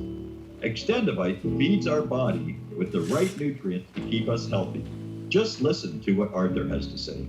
I was just calling to tell you what a great product you have. I had used this about 10 years ago after I had congestive heart failure. And it fixed me up and got me going for the last 10 years. Lately, I've been having heart trouble again, so I placed another order because this was the only thing that ever worked. And I just wanted to let you know that you have a great product. To order, call 1-877-928-8822. That's 1-877-928-8822, or visit heartdrop.com. Extend your life with Extendivite. Okay, nurse, let's get this man to the ER. Staff.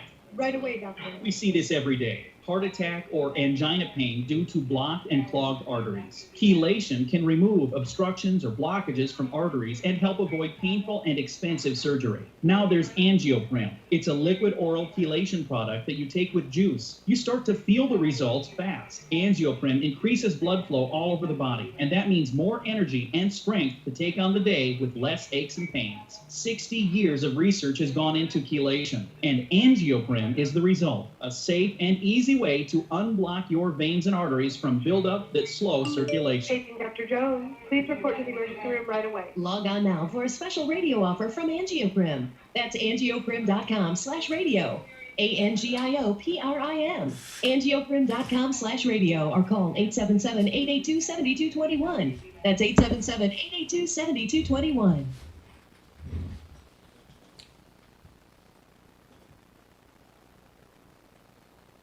For millennia, mankind has been searching for answers to the big questions, such as, where did the universe come from? Where did we come from? Why are we here? Are we alone? And just what the heck is the Sasquatch all about? I can't promise you answers, and neither can the Woo Crew, but they invite you to join them Friday night at 7 p.m. Eastern, midnight in the UK, for Freaky Friday, exclusively on Truth Frequency Radio. Spirituality, multiverse, quantum mechanics, the occult, and so much conspiracy analysis that it will make your mind melt. Take my word for it. Freaky Friday. It's more than a show. It's a way of life. I am Stephen Hawking, and I am proud to be a Wookiee.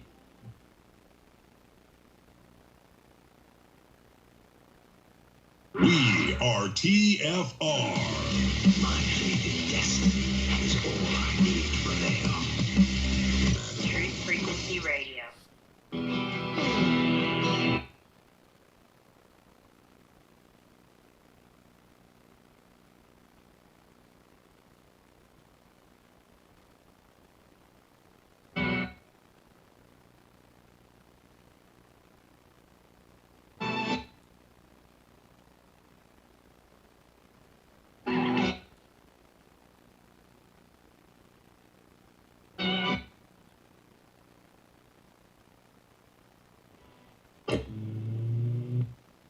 All right, we're back. True Seeker again. The music, I gotta chop it in and out, otherwise they'll take it down for copyright. Everyone's just so greedy. Can't even have a clip of a song. Come on now. But again, Rambo, another brilliant presentation, and we're getting right back to him. You got the floor, friend.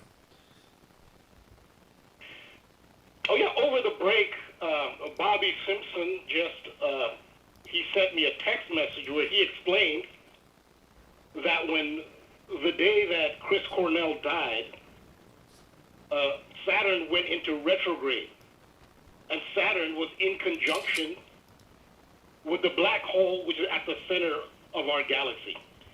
Because the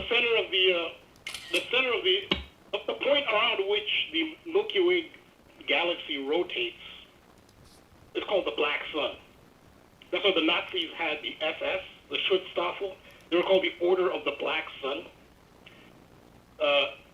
That black sun that I referred to was that's the point around which the Milky Way galaxy rotates. So Bobby Simpson just messaged me. He said that the day Chris Cornell died, Saturn went into retrograde and was in conjunction with that point at the center of the galaxy, which is the black hole. So yeah, we have some talented astrologers in the community. So great observation. Yeah, very good observation. So I'm going to real quick talk about, I'm going to do part 3. There's so much more to this. I could probably do like 10 parts to this. It is exploded, but I want to explain how the asphyxiation theme also applies to the crucifixion of Christ. And there actually are, in the King James Version at least, 4 passages which describe Jesus Christ as being hung from a tree. And I give one example, which is the book of Acts, chapter 5, verse 30. 5:30, there's another 53. It says, quote, "The God of our fathers raised up Jesus, whom ye slew and hanged on a tree." That's Acts 5:30, again for another 53. So the Bible is also coordinated with tarot, with all the events that are happening in the news. Page, Soundgarden, 53, the Amazon. You see how it's all coordinated, including the Bible. Acts 5:3 in the King James Version describes Jesus Christ as being hanged on a tree. And also, it's known as destruction of the sacred masculine, which in the Jewish cipher, destruction of the sacred masculine is 1431, which is the 53rd triangular. And that's left with this picture of Chris Cornell, which you'd think that's the picture of Jesus Christ. No, that's Chris Cornell. That's actually an actual photograph. And there's an iPhone app that makes a photograph look like a drawing. And that's where that picture came from. That's not Jesus Christ. That's Chris Cornell, who's intentionally, his image is crafted after Jesus Christ. And I'll show that in part 3, how Chris Cornell and Soundgarden are patterned after Jesus Christ. So that has a lot to do with why they said he died the way he did, by hanging. It has to do with the crucifixion of Christ. So yeah, that's it for this week. Yeah, more brilliant work, Rambo. And there are many people that do think that it's a mistranslation in the Bible and Jesus actually was hung. And just to remind people about the connection with tarot, because since Rambo's drawing to the tarot card, just the most simple cipher, you guys. English is 74. Gematria, the practice of coding numbers into words, 74. Just using the most simple cipher. A is 1 up to Z is 26. That cipher is known as Simple English Gematria. That's its real name. The word simple is 74. Occult is 74. But again, what are the odds that the word Jesus, the word cross, the word gospel, which is the story of Jesus, parables, which Jesus spoke in, and Messiah, all of those words each sum to 74. And again, in the base ciphers, if you run the alphabetic order and reverse the rules of numerology, Jesus Christ is 74 as well. And again, in Hebrew, 4-7 is related with the Tetragrammaton, the four-letter name of God. 7's the fourth prime number. The divisors of 4 sum to 7. So this 4-7 is mathematics. It's associated with God, the story of the Bible. The fourth book of the Bible's numbers. 7 and 4 are numbers that are very symbolic, used very ritualistically in the Bible. 7, the 7 days of creation. With all of this being related to time, the 4 months of the year. The word time, 47. The tropics separated by 47 degrees. Christian is 40. The word Christian is 47, just like the word authority is 47. So is government. So is obey. President, White House, Republican, Democrat, D.C. This all-important number when the president gets sworn in the land that was once called Rome on the Potomac, controlled by the Catholic man, Francis Pope. Now the president gets sworn in on the Bible. And again, we see that it's all synced up with the calendar, which is all synced up with the stars. And again, it's all encoded in the Bible and through the language. I don't know what part of this relationship people are denying, because you can prove it every single day with all sorts of research. What I do, what Rambo does, other people can go out, and if you put the effort in, you will get the results because it is out there. So, Rambo, what do you think at this point? Do you think that it's all organic, or there's definitely a level of manipulation by the people who understand this knowledge and how to work with the organic matrix? What's your take on it? How did they get this so well encoded in the language? What's your take on these things? I mean, I don't claim to know the answers. I don't claim to know the answers, and I try to understand as many different theories as possible, and maybe certain ones will resonate more. But it's probably whoever's in charge knows. As a metaphor, if you want to call it a matrix, whoever's in charge knows the rules of the matrix. So it's a combination of both. So there's an organic element to it. You can call it a program, quote unquote, as a metaphor, which happens organically. And then I think the key is, and I think this is one of the deepest, biggest secret of Freemasonry and secret societies, is knowledge of how to understand the quote unquote program, the rules of the matrix, and how to, with that understanding, how you can manipulate the matrix or you can manifest yourself. So it's a combination of both. They know how to manifest, but they're not making up the rules. The rules are, you can call it a great architect. That's what Masons, if you want to call it the great architect, if you use terminology from the Matrix movie, there's the architect of the matrix. You know, some people think we're in a computer simulation. Okay, if you know, maybe that's true. I don't know. Elon Musk is putting that out there. He believes this is a simulation. Also, Neil deGrasse Tyson, he's another famous mainstream. He's saying he believes this is a simulation. But so does the guy who denies God also kind of says that we're living in a computer simulation. What's his name? Charles Dawkins, or I can't even think. Dawkins. Oh yeah. He says it's kind of a simulation, and to me that's just more BS belief system. That's like a way of taking away all self-responsibility. But I think what some of them do, some of them who do believe that it's a matrix is a metaphor. It could be something else. It might not necessarily be necessarily a matrix, but there are just certain, you can call it just laws of the universe, just universal laws. And if you master those laws, you can manifest. And that's one of the keys that they have, is how to manifest.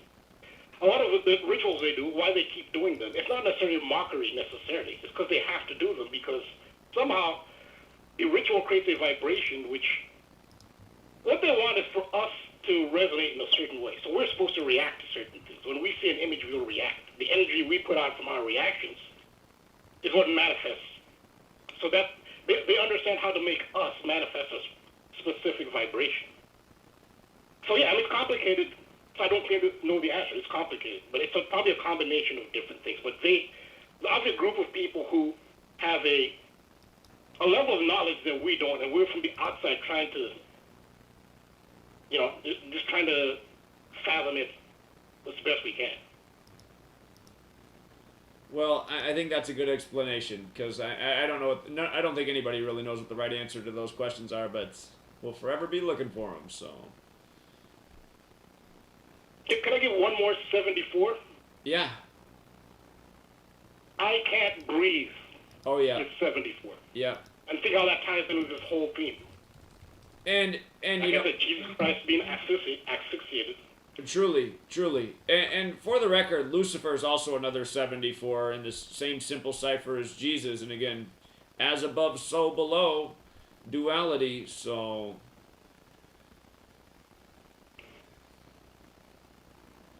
Is that all for tonight, Rambo? All right. Oh yeah, that was plenty. But I have more. I could do multiple chapters on this. I have a part 3. Also, I remember last week a caller later on in the show, he wanted me to look into, there's an incident, a couple of incidents in Spain where some women actually severed the organs of some males, and he wanted to know if those tied into what I'll talk about later, some of the Osiris rituals and some of the other rituals. I did hear his call, and I did look into it. And yeah, I do have a decoder and more insight into that. That is another common ritual.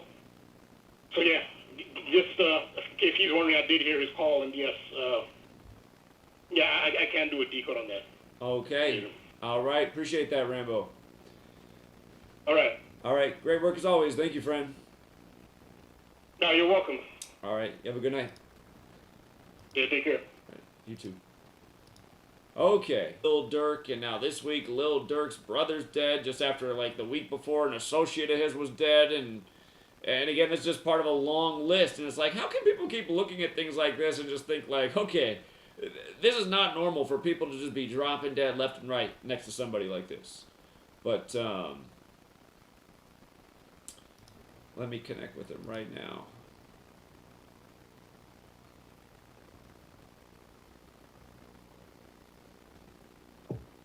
Can you hear me, Jonathan?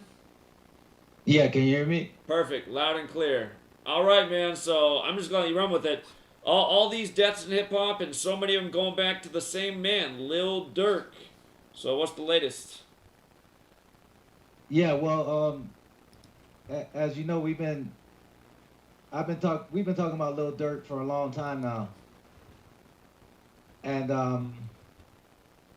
so you know, Lil Durk, he's referred to himself as the Jay-Z of Chicago, right? Okay. On more than one occasion. And so what I find interesting is that, notice when tonight I'm going to talk about the same numbers, 56, 201. So what I find interesting is that Jay-Z used to live at 560 State Street. It's an address in Brooklyn. And he's rapped about this. So, and you can even Google it. You can Google 560 State Street Jay-Z, and you'll see that apparently he's lived there, and he's also rapped about it. And think about the 56, right? In numerology, the 0 doesn't count.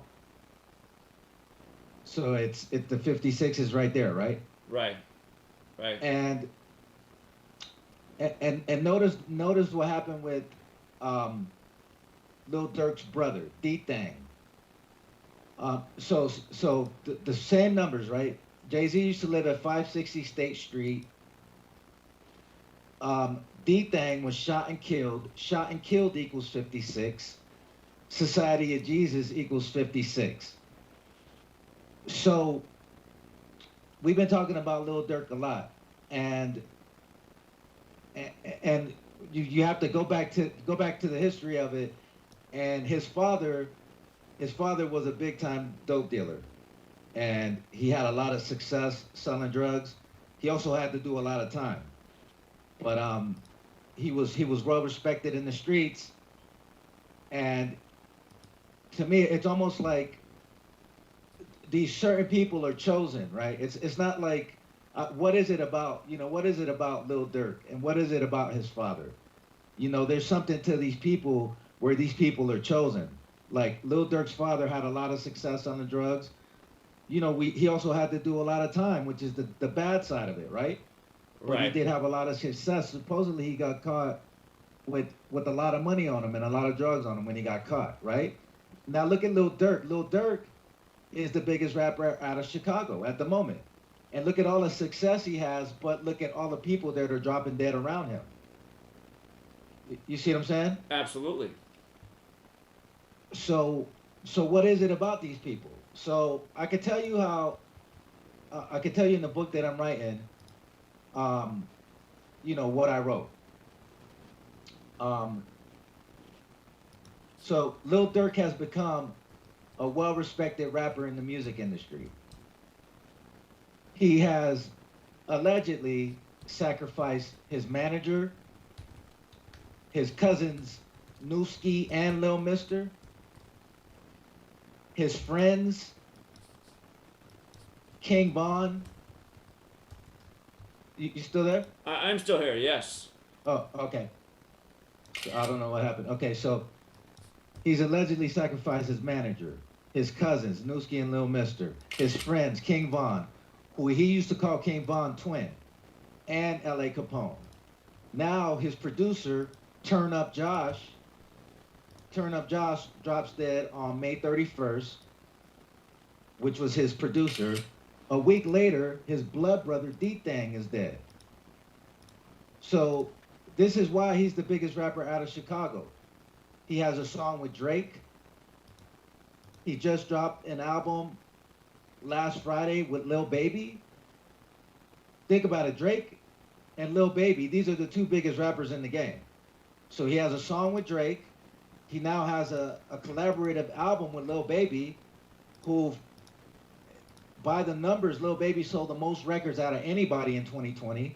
So Lil Baby is the biggest rapper if you just want to go numbers-wise, right? Album sales. So, so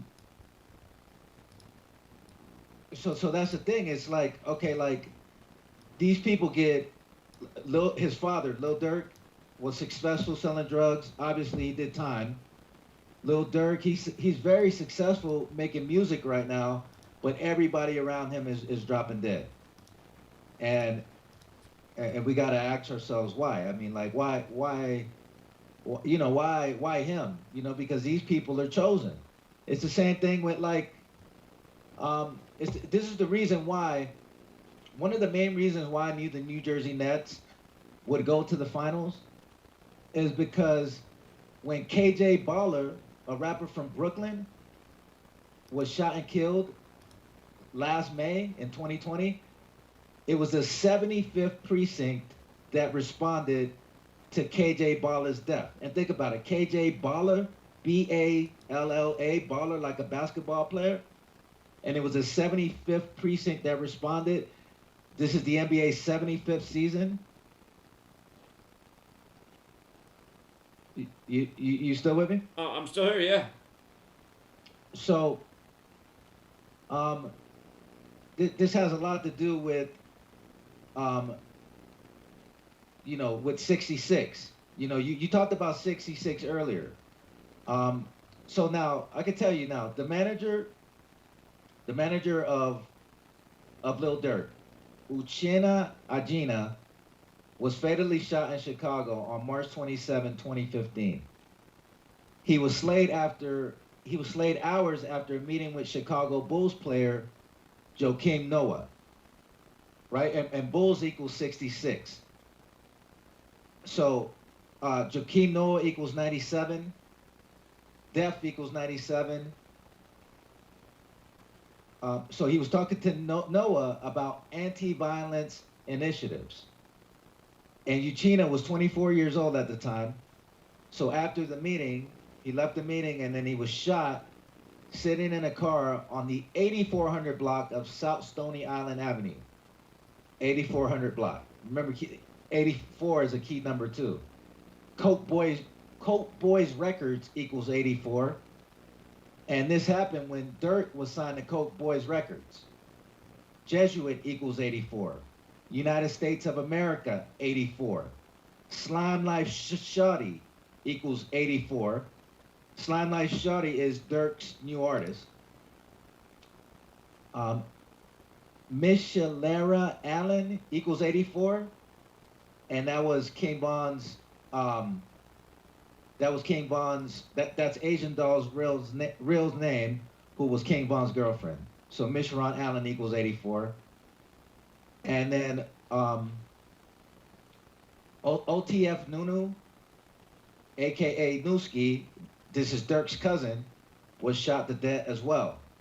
His name was MacArthur Swindle. He was 21 years old, and he was sitting in a sport utility vehicle on 87th Street. Two members of 051 Young Money, a set of the gangster disciples, walked up and shot Swindle.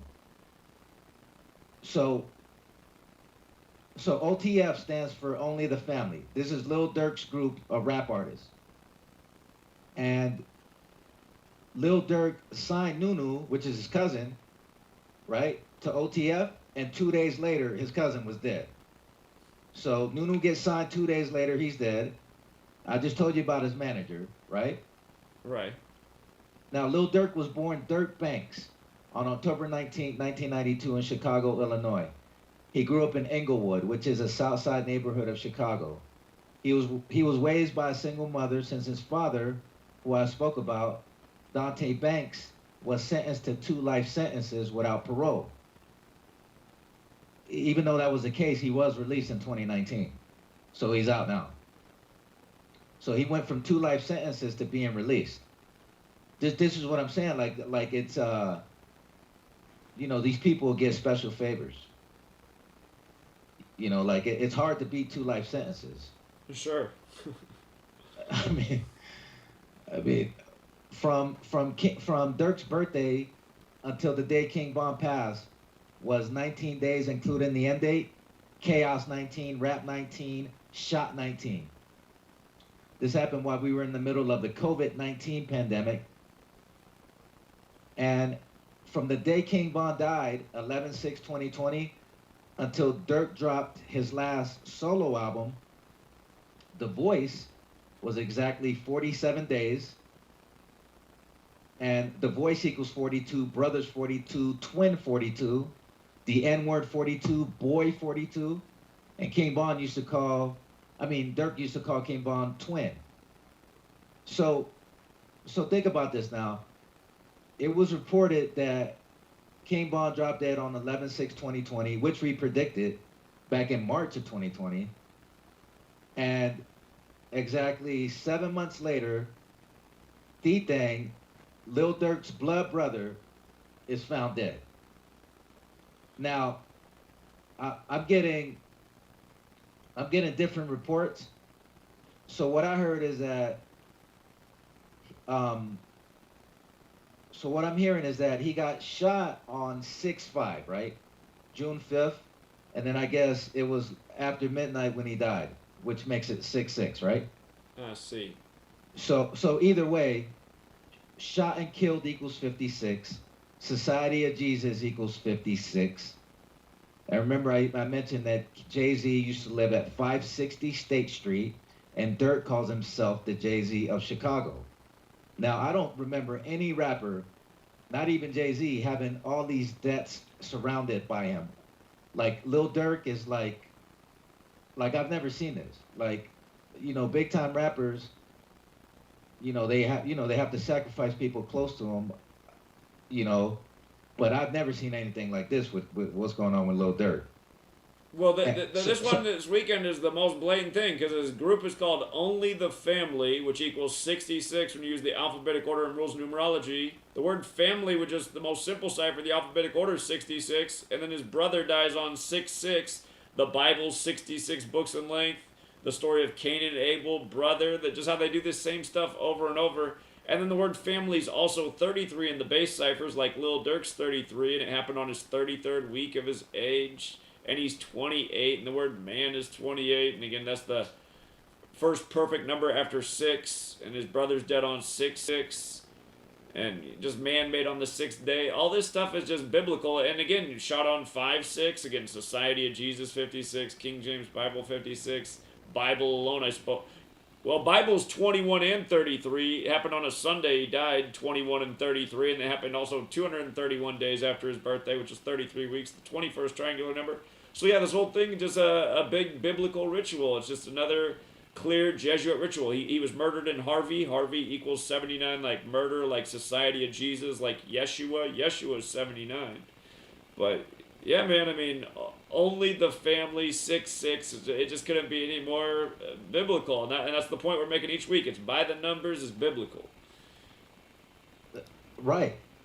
And just to piggyback up to 66, Bulls is 66, right? Yeah, Bulls 66, So, right? I remember Lil Durk represents Chicago, and a number of the Bees 66, LeBron 66, LeBron James 66, Lakers 66, King 66, Only the Family 66, Empire, which is the distribution company, you know, the label that's affiliated with Only the Family, Empire equals 66. Doughboy equals 66.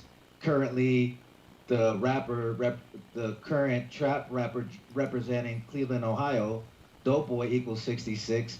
So it's a big 66 thing, and we could almost see it like, okay, like this is like kind of like a clue how like years ago when Kendrick Lamar came out with that song. And I hear the music. It's funny, that's Chris Cornell. We'll be right back. Yeah.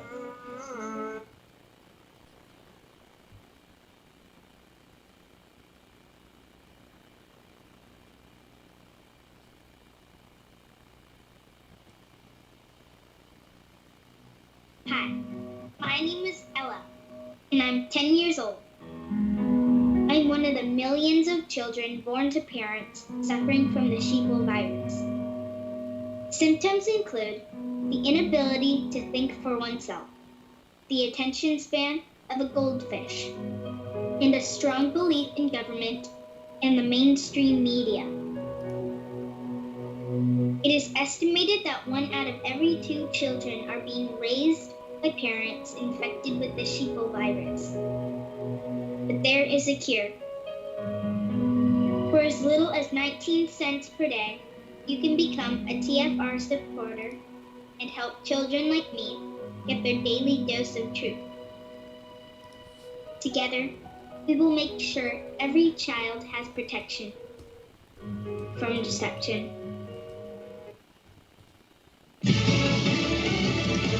A military base on lockdown. On Lisa Brady, Fox News. Officials at Joint Base San Antonio in Texas have been investigating reports that 2 suspected shooters fired shots from off base, then fled on foot.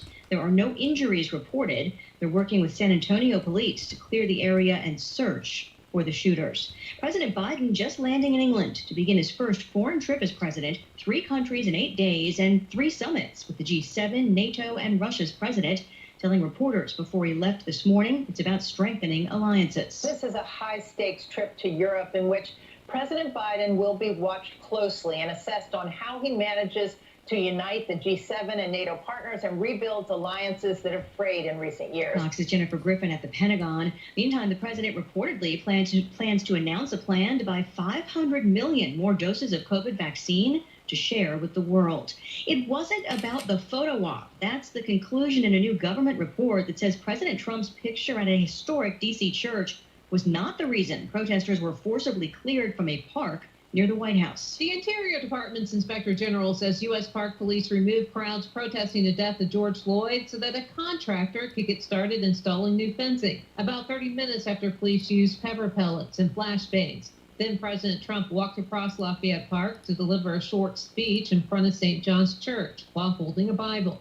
The watchdog report found the clearing of the park was justified, but that law enforcement agencies failed to communicate adequately with each other and did not give sufficient warnings to protesters. Fox's Rachel Sutherland at the White House. A Trump-era rule that narrowed the types of waterways qualifying for federal protection is now formally under review. The Biden administration filing legal action. The former president said the rules imposed unnecessary burdens on business. America is listening to Fox News. This is Truth Frequency Radio. The wicked one, obviously under heavy Masonic influence.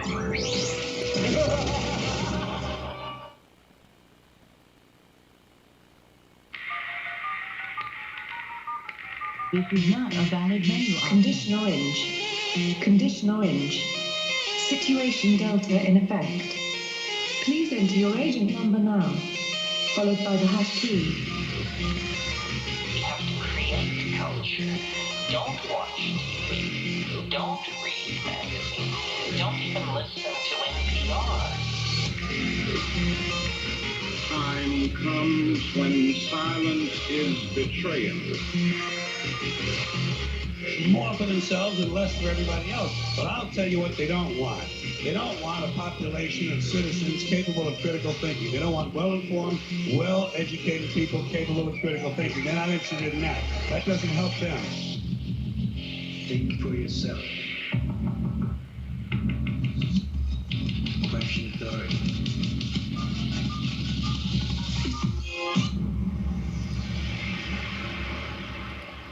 This code has been compromised.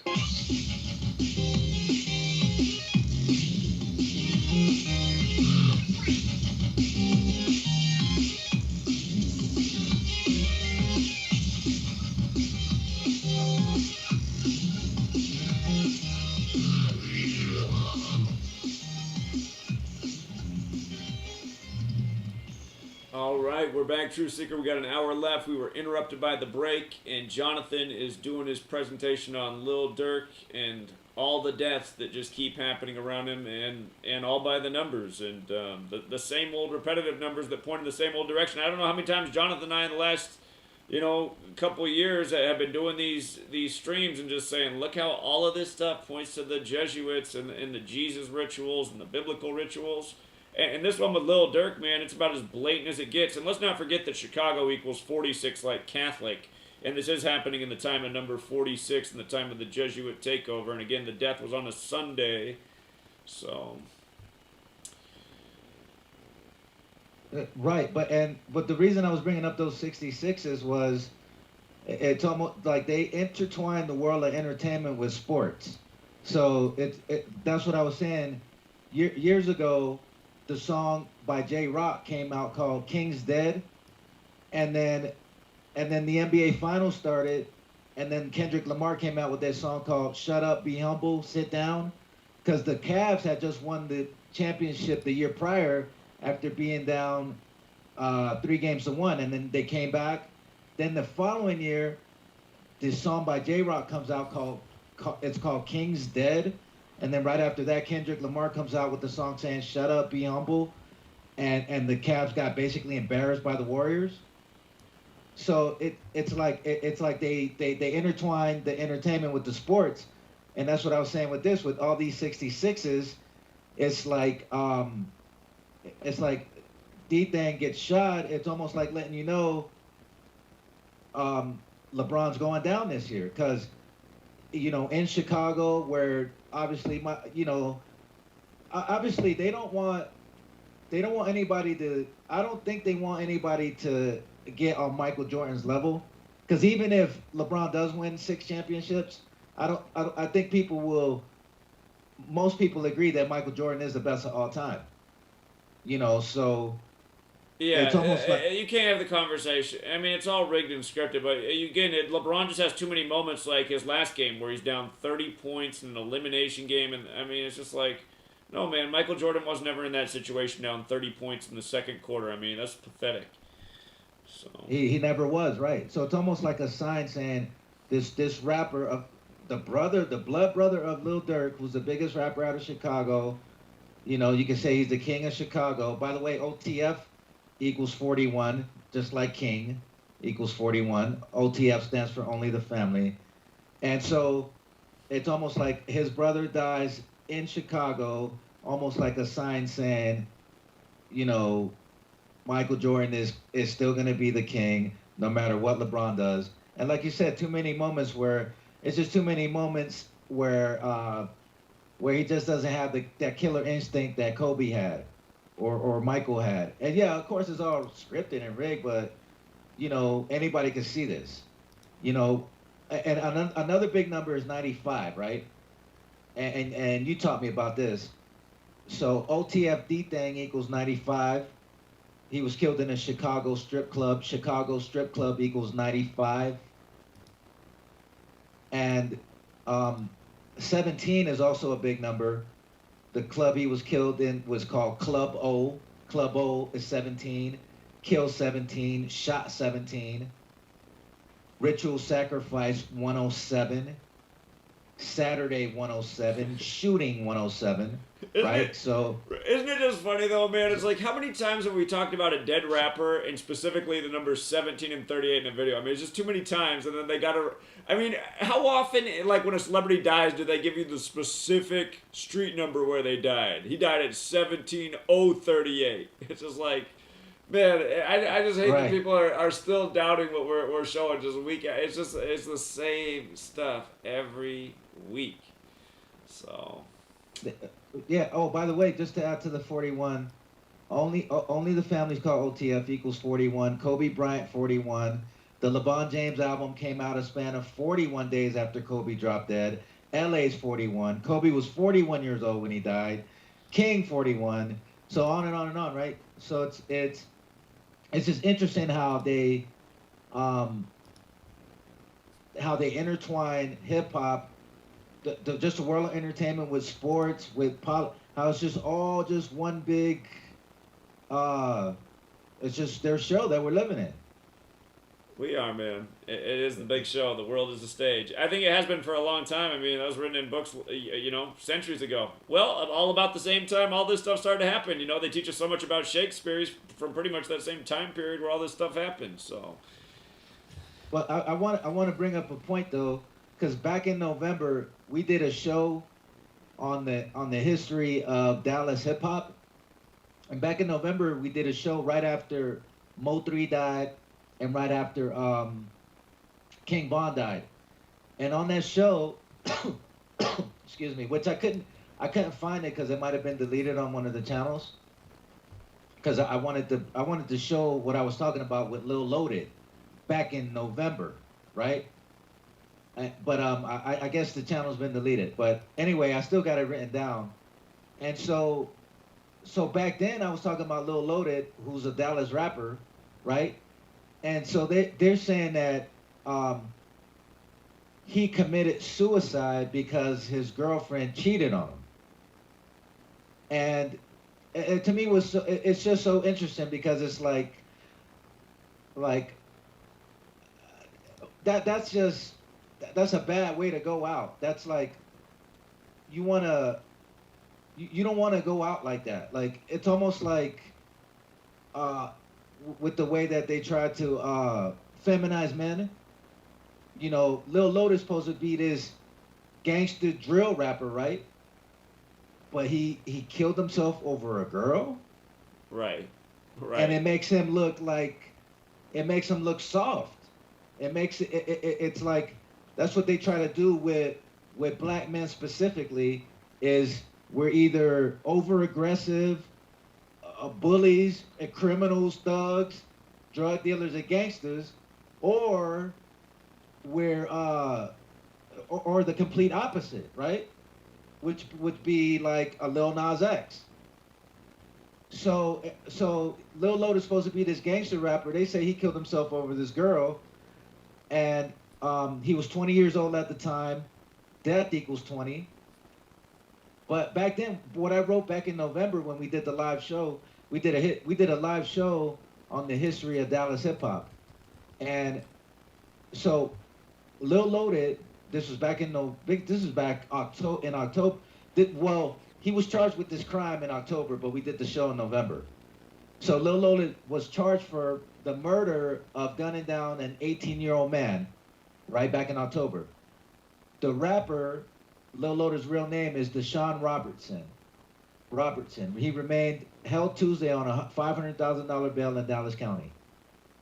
So he was charged for a homicide on October 25th, 2020, right? And this person that he killed was supposed to be his homeboy. Now, think about how crazy that is. He kills his own homeboy, then he kills his own homeboy, right? Then exactly 201 days later, Mo 3, which is another Dallas rapper, dropped dead on November 11th, 2020, right? Right. From November 11th, 2020 until Lil Loaded dropped dead is exactly 201 days. 201. 201 days now. Now these are both Dallas rappers. Right. So Lil Loaded gets charged with this homicide of his homeboy on October 25th, 2020.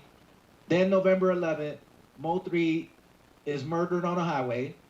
Exactly 201 days later, Lil Loaded is now dead, and we're supposed to believe that he killed himself over a girl. No, he was murdered, and the numbers are right there to tell you who it was. And again, all year we've been talking about the same numbers. The Jesuits, 201, 56. Of course, always the 38s with the death, murder, killing, rapper, all that. But always these numbers is going back with these same old core Jesuit numbers. And again, they put it on more than just killing hip-hop deaths. They use the same number patterns in their rituals. So.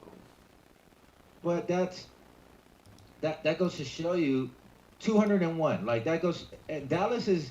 Like I said, we did a whole show. We might have to go revisit and do another show on Dallas hip hop. Dallas has an interesting history when it comes to hip hop.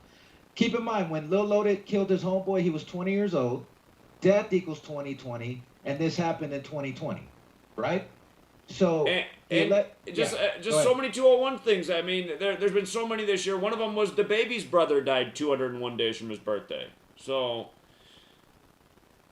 Just so many. So check this out. So Lil Loaded was signed to Epic Records. Epic Records equals 115. Back then he dropped his latest mix. This was from back then when I wrote this in November. Back then he dropped his latest mixtape, which was called A Demon in Blue. Equals 115. Epic Records equals 115. Killing equals 115. So in 2019 he came out with this hit song, Block Baby. Block Baby equals 59. The number stamped on black people. And I wanted to bring up Lil Loaded because it's somebody who we already talked about, and it's the same numbers. Lil Loaded equals 74 and 38, rapper 74, 38, killing 74, 38, English 74, 38, same numbers. And think about the name, right? Lil Low Dead, like he has the dead in his name. Lil Low did. Dead at 20, death equals 20. You know, it's just this is the same thing that I'm talking about. Like that's why I can't. That's why I'm like, it's so hard to finish this book because this is something that is happening on a weekly basis, and nobody's really paying attention to this. You know, because people say, well, they're just rappers. Who cares about a rapper, right? But these are actually people that are being killed in a sick ritual. I'm talking about, you got over 200 rappers dead last year, just last year alone. This year's we at least at 60 already. Again, I mean, that's the thing. People just don't care about all the evil stuff that's going on around them. And it's just, see no evil, speak no evil. But that ignorance they're going to find out isn't bliss, man. But yeah, I know that's why it's just so frustrating. It's like, how many times can we show things, predict things, same patterns we teach? I mean, what are the odds of it happening again and again? But it just keeps on. I mean, since we really clued into 201 over a year and a half ago, how many great examples have we just documented with the very clear, undeniable 201 rituals? It's like, well, what more do people need to see? So I'll give you. How about I give you another 201? And again, just think about this too, though. With regards to, not only is it 201 days apart, right? But one death is on November 11th, 11/11, right? And Jesus equals 11, right? And then the other death's on the 151st day of the year, and Jesus Christ is 151, which is our two most simple ciphers. The alphabetic order with the rules of numerology. 201 is the number of the Jesuits, who are the Society of Jesus. I mean, it just couldn't get any more Jesus-y. And they put it right there. The 201's right there. Look at this. Now this is relevant, right? Okay, now Turn Up Josh, right? Turn Up Josh was one of Lil Durk's producers, and from the news of Turn Up Josh's death to Lil Durk's upcoming birthday is exactly 20 weeks and 1 day. 20 weeks and 1 day for another 201. Perfect. Turn Up Josh, 54 and 144. Like Jesuit order, 144, 54. So, of course, the Jesuit order equals 201. So, and who? How did we find out Turn Up Josh died? It was Lil Durk who made the news. He was the one who announced it. And Lil Durk, 33, passed away 33, Masonry 33. Secrecy 33, and remember I said that Lil Durk's father is a made man as well, and the ritual of Turn Up Josh happened on the Monday 27, ritual 27, and of course, like you just said, now the day of the year that Turn Up Josh died was May 31st. Right? Jesus Christ is 151 and 74. So, you know, and Lil Durk, he walks around like it's nothing. Like, I never see I don't never see a moment where he's just like, damn, rest in peace to my homie. Like he might shoot a tweet out saying rest in peace to my homeboy or something, but I never see him like being distraught about anything. Like, everybody is dropping dead around him. Like, from his friends, L.A. Capone, King Von, his cousins, Lil Mister, Newski, his manager, his producer, his blood brother. Like, I mean, and he's just out doing shows like that never happened, or nothing's ever happened, and like it doesn't even bother him at all. Like, well, he is meant to be evil. He's got the right temperament for it. Nothing phases him. My brother, my friend, I don't care, man. As long as my concerts are popping and everything about my life is good, I guess. So, I mean, I can't even give you a Lil Durk quotable. Like, I can't even think of, like, you hear Lil, it's so forgettable that I can't even be like, oh wow, he really put some thought into that line. Or you know how like good rappers, you could remember some of their lines, I can't remember a single Lil Durk line, and he been out for 10 years now.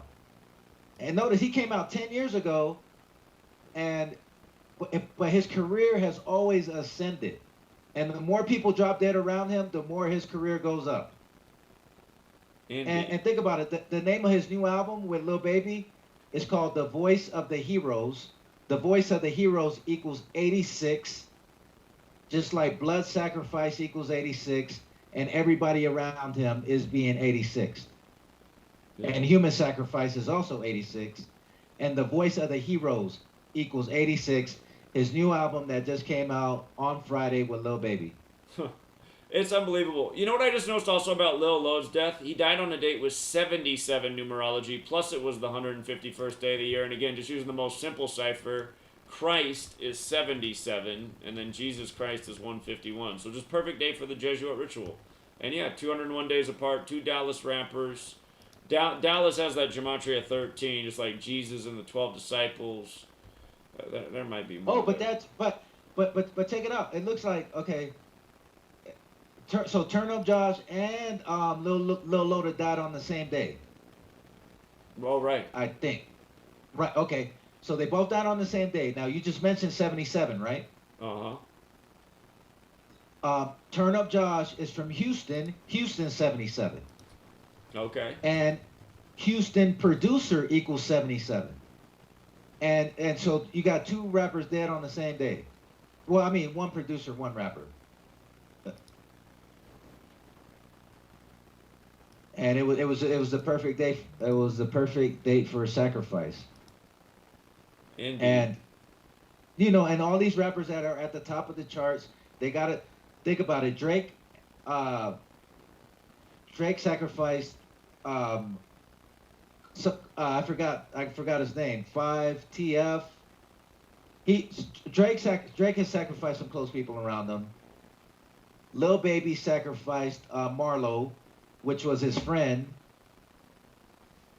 Rod Wave, who had a #1 album just recently, sacrificed one of his artists in Tampa, which I don't have all the information on. I just found out.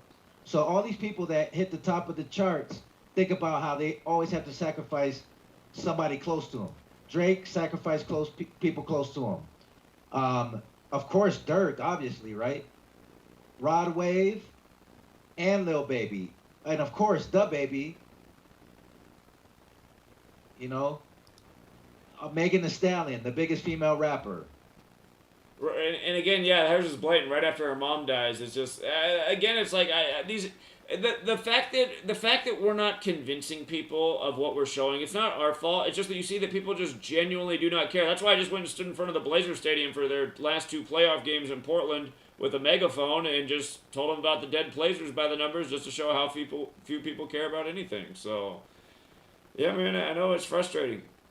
Jonathan, do you want to take a few calls? Yeah, sure, yeah. Okay, we got some people that have been on hold for a long time. They want to get in here. Orlando, thanks for your patience. Hello? Hello, you're on. Yeah, what's up? Hello. I wanted to call about, I forgot. I wanted to mention, dude, I've been on hold for so long. So I noticed how you guys were talking about Kendrick and J Rock's song that dropped the year LeBron had lost in the finals and stuff. I know. I just wanted to say something. The J Rock song and the Kendrick song dropped a year apart. Well, not exactly a year apart, but they dropped in. Kendrick's song Humble dropped in 2017, and J Rock's song dropped in 2018. Because the J Rock song was on the Black Panther album that dropped in 2018 during Black History Month, before the Black Panther movie dropped. And also the Kendrick song dropped on the Kendrick album. It was a single off the Kendrick album that dropped in 2017, but in both those years, like he said, LeBron lost. But, I'm not trying to make this fast. So, what I wanted to call about was to show that Gematria really is real, and for anyone that doubts it, they can just decode themselves, like I did myself. Hello? Yeah, you're wrong. Yep. We're listening. Yeah, okay, so look, I was born in the city of Orlando, Florida, right? And this Orlando, it has gematria, and simple English gematria, it equals 79.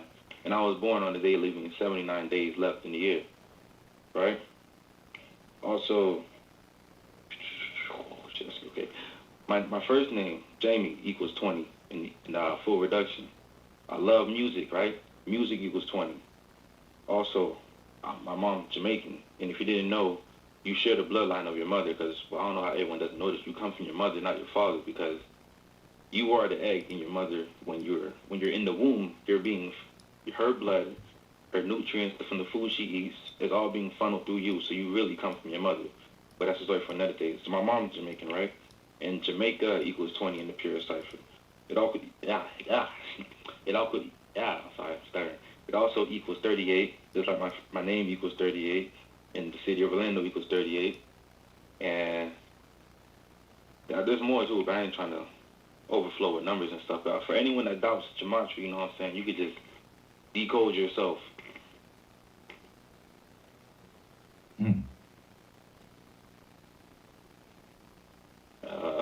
That's about all I have. Well, I'm listening. Yeah, it's all super interesting. I just remind, though, that, you know, again, I don't want to start a race war here, but there's a real thing in black culture to, like, just downplay the importance of men, and I think it comes from just so many single-parent households where the man's not around. But, again, there's no baby without a man. So, I mean, yeah, you do grow up inside your mother, and that's why most people are attached to their mother, but, I mean, there's no baby without the man. So don't downplay that.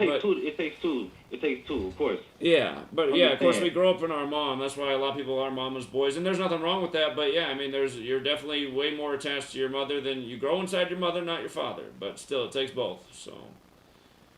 Yeah, it does. It does. I'm not disacknowledging that. I noticed a lot of people just don't want to give credit to the mom. Well, I'm not saying a lot of people, but like I noticed people that I've spoken to about this topic, they just don't understand that part. Like you sit in your mom's stomach for like 9 months, you know what I'm saying? That's not no easy task, you know what I'm saying? I'm not trying Not at all, man. Not at all. That's why you see those mothers that had 12 children, you're like, man, all those years to carrying around babies, that is a serious commitment. Selfless, I guess. Yeah. But yeah. But we can't downplay the role of the man. I think that's a good point, Zach, because the man is the one who implements the seed into the woman. And back in the 50s and 60s, I believe that everything was family was a lot more traditional, because the man would work, take care of the whole family, and families families were more together back then. It was, you know, and the whole fabric of society is supposed to be based on strong family. And now we're losing that. You know what I'm saying? Especially in the black community. Yeah. Also, can I say one quick thing about the UFC card? Hold on. Commercial. We'll get back.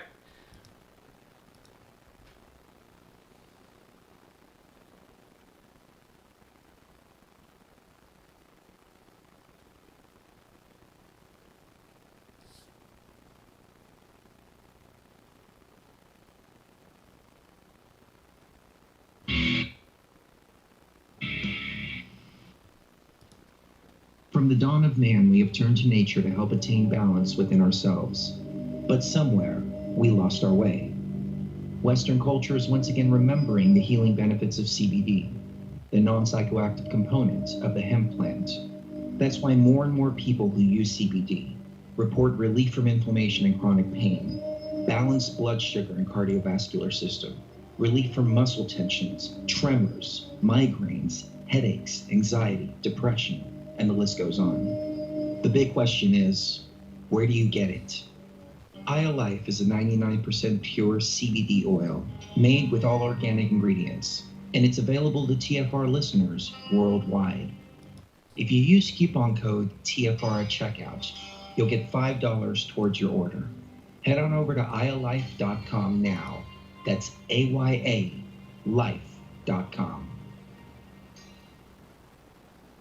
So, you love talk radio? Then you'll love TalkStreamLive.com. TalkStream Live is always on, 24/7, with the best streaming talk shows. Find your favorite talkers and discover some new ones. It's free, readily available online or on mobile with any smartphone or tablet. Finding your favorite talk shows all in one place has gotten a whole lot easier. Just go to TalkStreamLive.com. Be sure to download the free apps from Google Play or the iTunes App Store.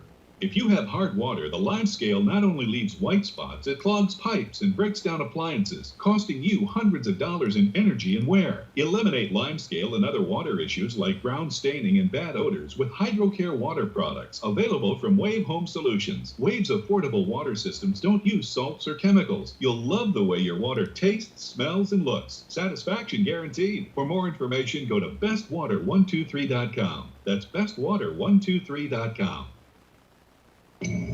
He was the deputy director of MI6, Britain's most senior diplomat. He was knighted by the Queen and in charge of thousands of highly trained spies. But he was also a member of the Paedophile Information Exchange. He had 45 diaries full of sex fantasies with children. His friend was the private secretary of Margaret Thatcher. He strangled a child and hit another with his car. He raped young boys and organized orgies with children for other politicians. The Enigma Channel, intelligent television for planet Earth. EnigmaTV.com.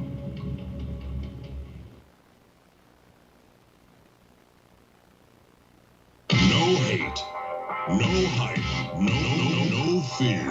We are TFR Frequency Radio.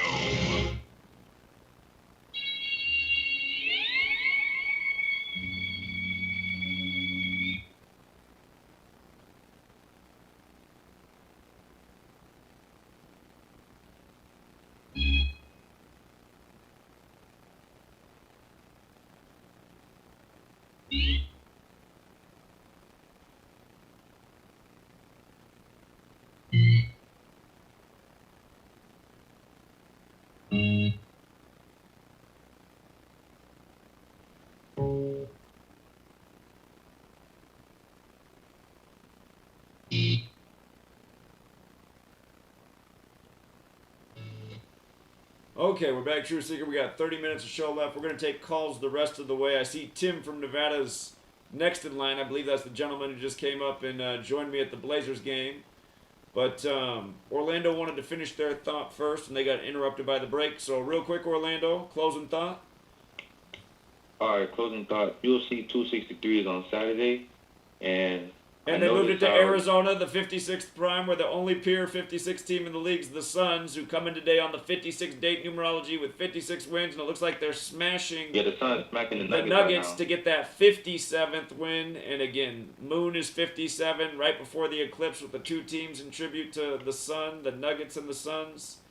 But yeah, man, it's all ritual. All right, so what I wanted to say was this UFC card will contain, for the first time ever, will hold a match that will be a 5-round match. That's a non-title, non-main event bout. And if you add up all the possible rounds for the main card, it's 21 potential cards for all fights where to potentially go the distance, right? So I noticed that there's 3 fights that the 21 could play in: the main event, the co-main event, and the third fight, the third match of the main card that I just mentioned. Nate Diaz could stay on 21 wins. Stevenson Figueroa could pick up his 21st win, and Israel Adesanya could pick up his 21st win. Very good decoding. Yeah, the big Jesuit numbers, the Jesuit combo in UFC 263. That's how you do it, man. You learned it, and you're doing it, man. Good work. By the way, I'm the guy that called in earlier under your live stream about Kawhi and Mahomes. Okay. Hope you're having a good day today, man. The games are going the way we wanted them, so. Yep. All right, man. I'll see you tomorrow. Yeah. Have Talk a good night. Tomorrow, man. Yeah. Yep. Okay, and let's go out to Tim. I believe this is Tim who joined me at the Motor Center in Portland. What's up, Tim? Hey, what's up, Zach? I just want to give a shout out to Jack. He's listening from Ecuador for the first time on your show. I don't have much to contribute to music, but I do have this. Fibonacci numbers, 1, 2, 3, 5, 8, 13, and on and on. Fibonacci's in so much in our world, art, music, I mean, life. There's so much to it, but with music, you know, you got the circle of fifths, and you have octaves, and it's in time, 4/4 time. So I have a 5-year-old daughter. She wants to learn how to play keyboard. And I want to make it fun for her before I teach her scales and chords and stuff. So I'm just going to have her learn the middle C, put your thumb here, and 1, 2, 3. If you press any two random notes on the keyboard, they might harmonize, they might not. But if you press, like, let's say middle C with that's your 1, 2, 3, and then 5. She can kind of riff like that, and no matter what she plays, I know it's a Fibonacci number. And for some reason, 2 notes that might be a Fibonacci, that, you know, like let's say you do middle C and a D next to it, or the 5th note from it, they, you know, even if you can't hear or understand music, you know, that sounds good. Or you might hit 2 notes that don't sound good. So I'll start her off with Fibonacci on the keyboard before, you know, I do more. I do know a lot about music because I was in a rock band back in the mid-'90s in Germany. I used to play at, you know, bars where Elvis played at and stuff. So I know a little bit about music. Cool. Very cool. And just to remind people, in Gematria, numerology, Fibonacci, it all comes together. 55 happens to be the 10th Fibonacci number. If you don't know the Fibonacci sequence, it's just 1, 1, and then the next number is 2 because you add the last 2 digits that came. So it's 1, 1, 2, then it's 3 because the last 2 digits are 1 plus 2 is 3. So then it's 2, 3, so the next one's 5, then 8, then 13, then 21, 34, then 55. 55 is the 10th Fibonacci number. In Gematria, Fibonacci equals 55. 55 is also the 10th triangular number, which means if you add 1 through 10 together, it equals 55. Numerology equals 55, so does Fibonacci. And when you run it in reverse, there are 44. It reminds me that the Bible's a book full of numbers, and the 4th book is titled Numbers.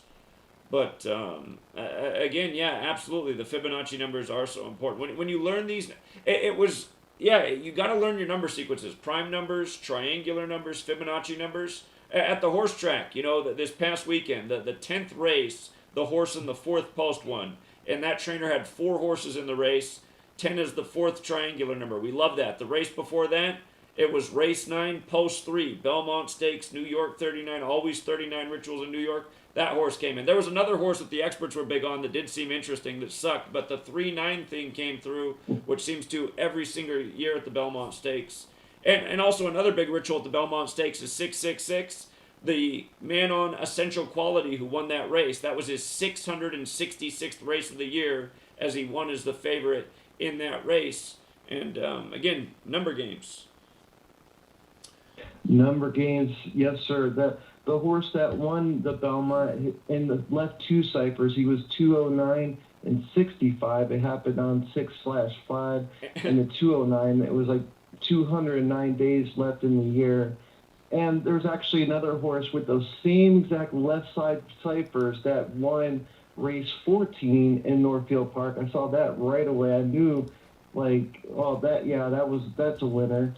So with this knowledge, I know, I'm here in Vegas for 2 more days, and I'm ready to leave. Even though here's why. I'll go to the Circa, and there'll be grown men yelling at the TV, using the Lord's name in vain. And they're just so emotionally attached, drinking their beer, eating their nachos and chicken wings, and just yelling, and it's like this negative vibe, and I'm just ready to go.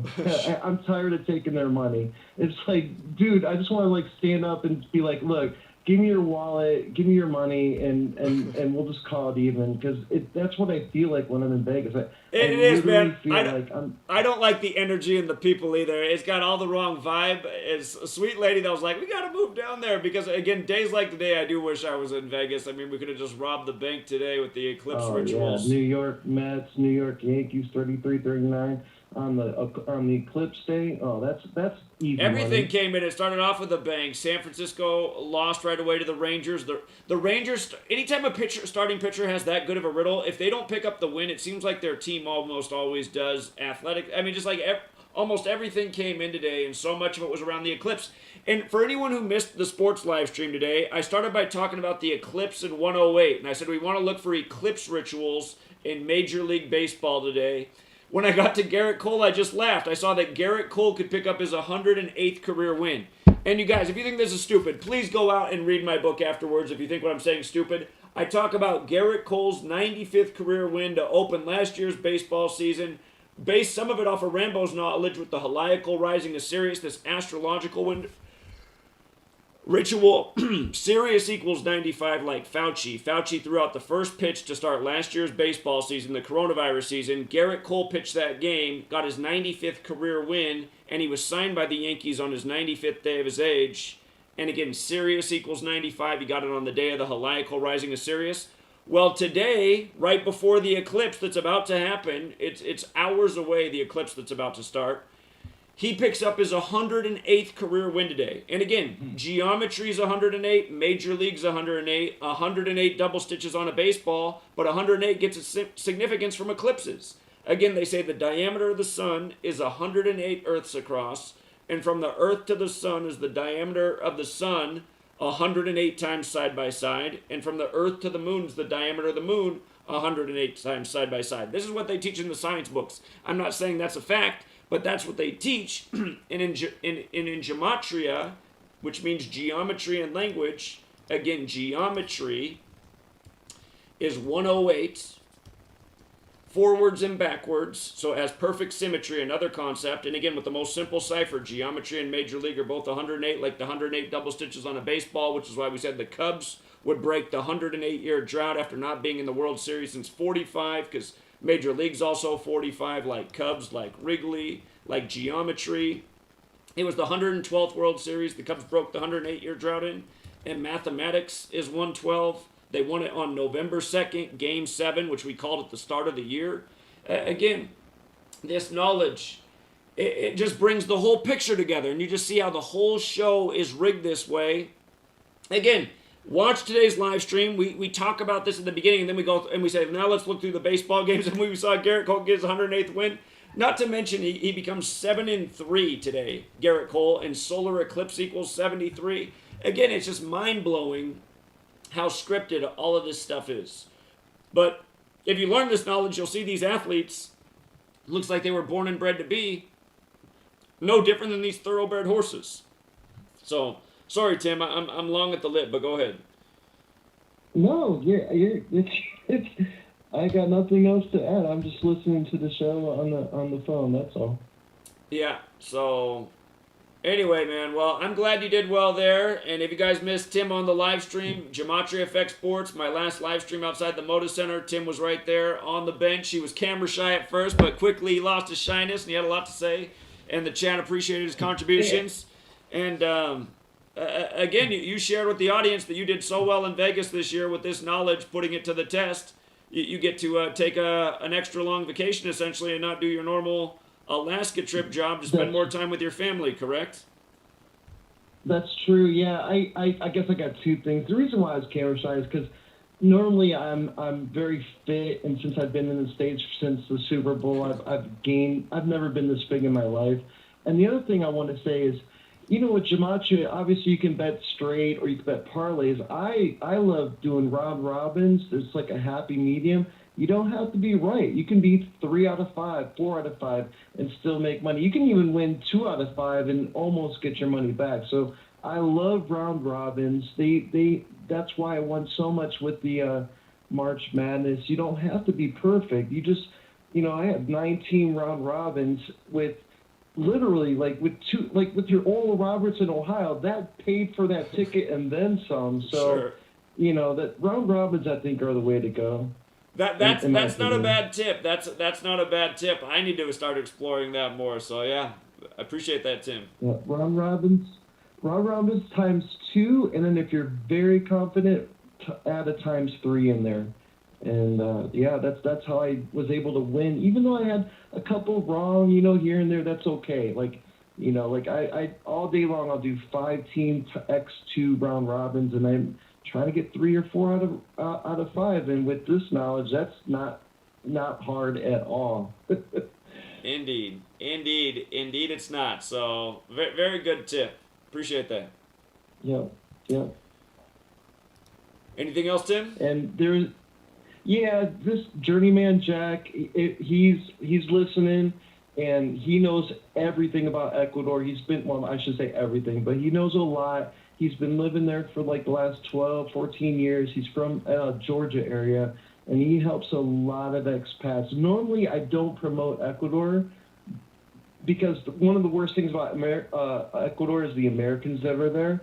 I mean, I'm talking like typical rotten apple Americans. But with you and the followers of Gematria, yeah, I will promote it because I know anybody that's like a true seeker, that's a different kind of American. So that's okay. But anyways, Jack, he can answer any question you would ever want. I can give you his number and his contact info and all that stuff if you ever want him on the show to talk about that country. I think that would be great. I think that would be a great show. So yes, I would like for that to happen. Thank you. Okay, no problem. I can make it happen. Yeah. All right. Appreciate it, Tim. Yep. All right. You have a good night, man. You too. All right. Take care. Jonathan. Yeah, I'm still here. All right. Yeah. I'm making sure you're still there.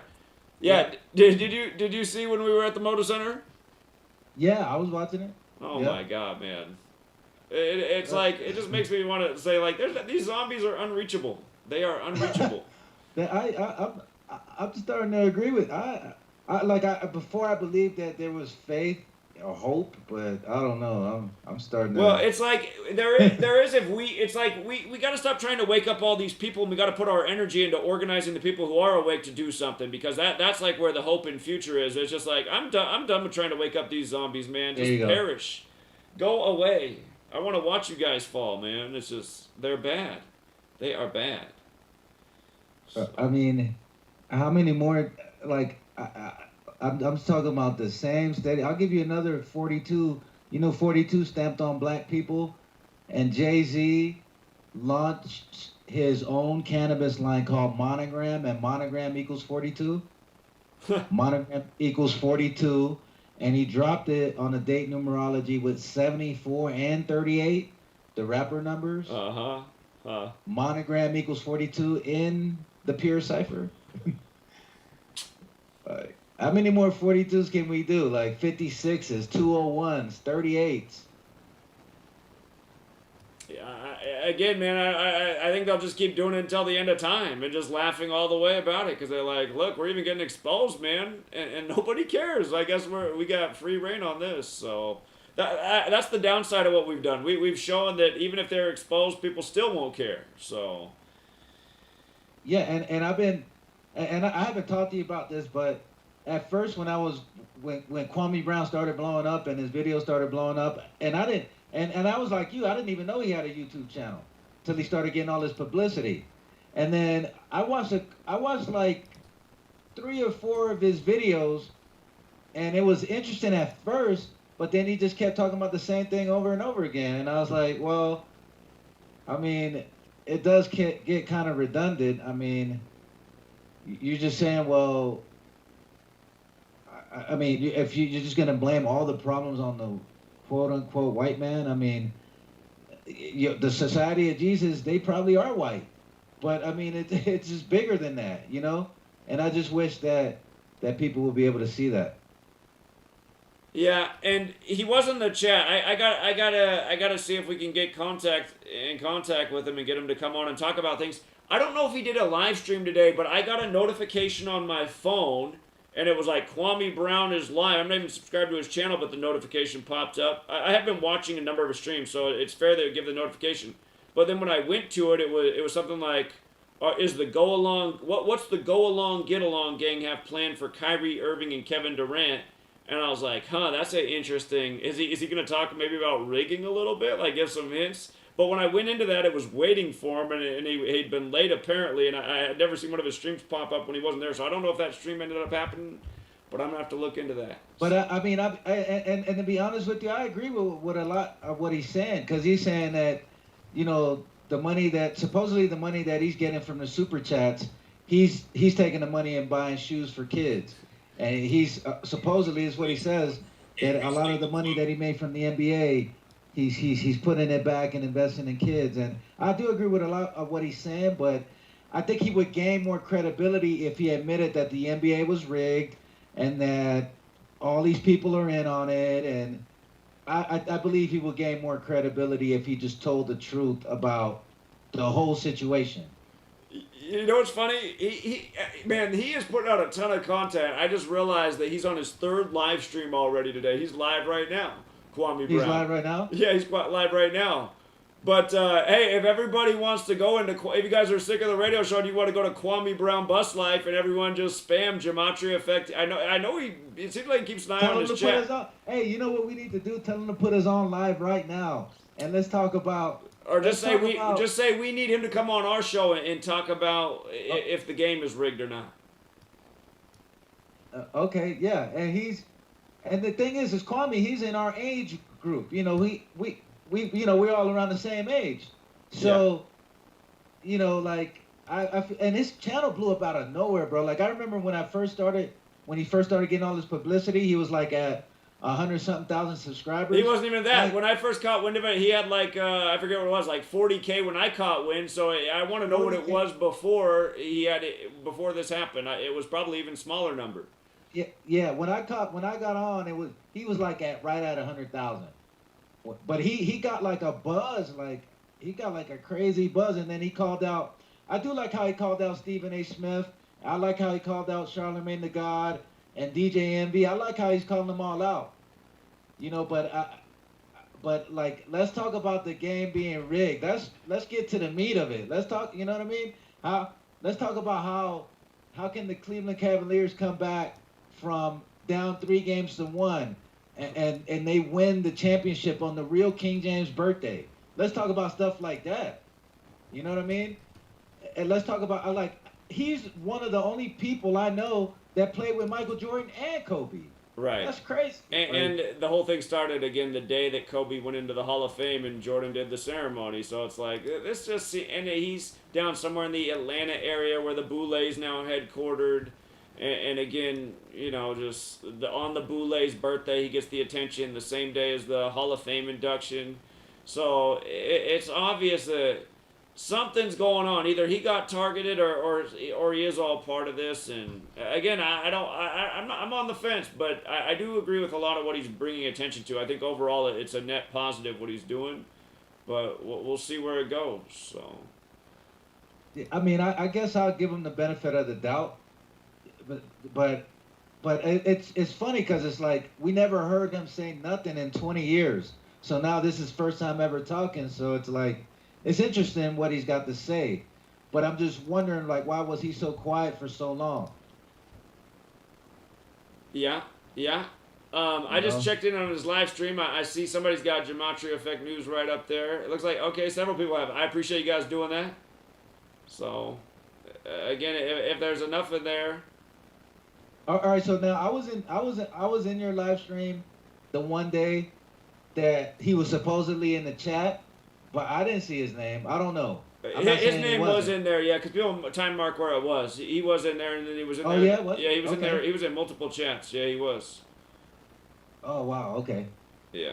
Okay. So maybe he's not allowed to say certain things. But then why are you calling all these people out saying that they're controlled by such and such, they're controlled by their white daddy, but you're not telling the whole story either. So who's controlling you?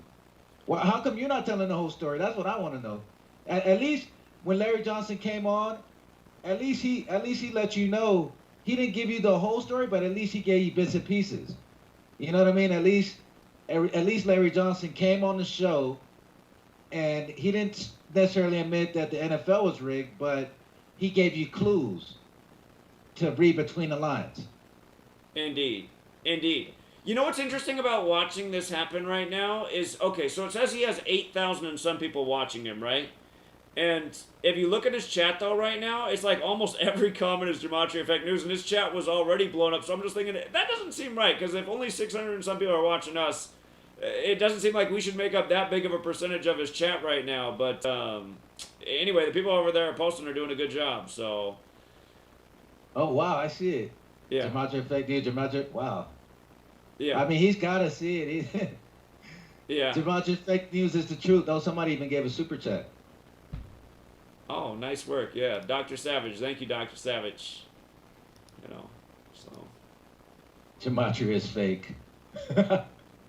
Appreciate that, Dr. Savage. That was a good call. That was a good call. So.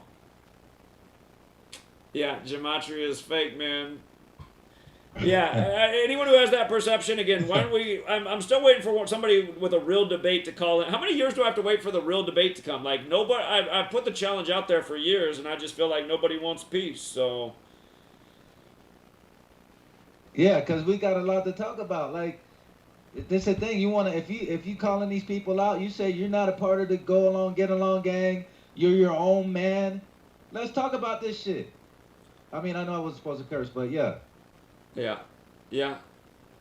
For again, all the people on TFR, if you're not caught up on YouTube, again, we are streaming on YouTube when we do this show. If you want to see what's on the screen, GematriaEffectNews on YouTube. It's got a 22 at the end because 21 channels have been deleted. But we got the Kwame Brown thing up on silent because this former NBA player, man, this guy must have worked hard at practice the way he works hard at YouTube. I've never seen anybody stream so much in my life. I'm like, man, he's putting me to shame the way he gets on here and puts out video. But then again, he's not researching. He's just getting on here and talking in circles for the most part. But still, man, he's on YouTube. It seems like at least 3 hours a day streaming. So.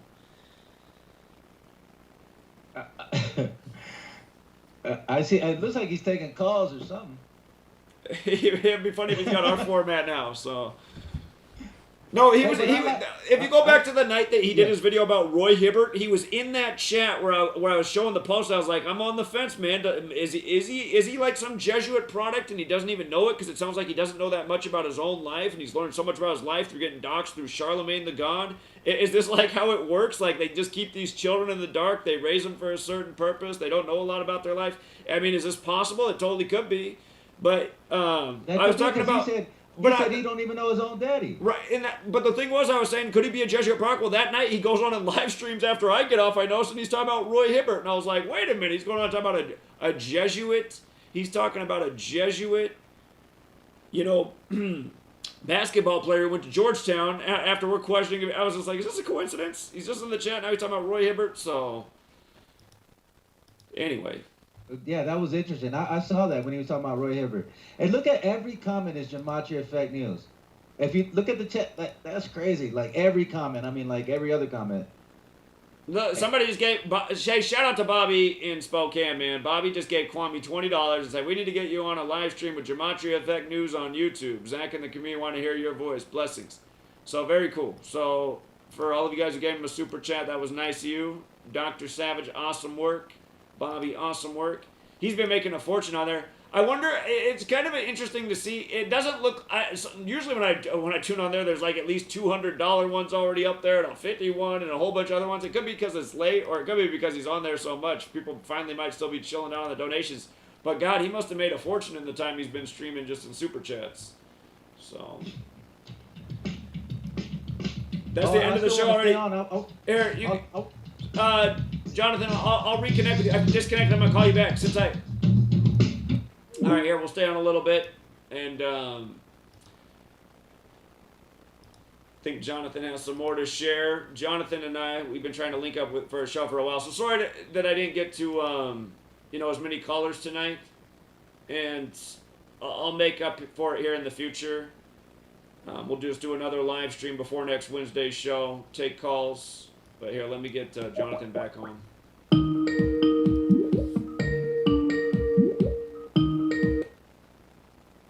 Hello? Hey, what's up, man?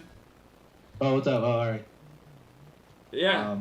But yeah, I mean, it's crazy because it's like, how can so many posts be for Gematria Effect News if we have such a small amount streaming compared to how big his number is? I mean, just in terms of fractions, I feel like, 1 out of 20 posts we should see Gematria up there, but it's a huge percentage of them, so.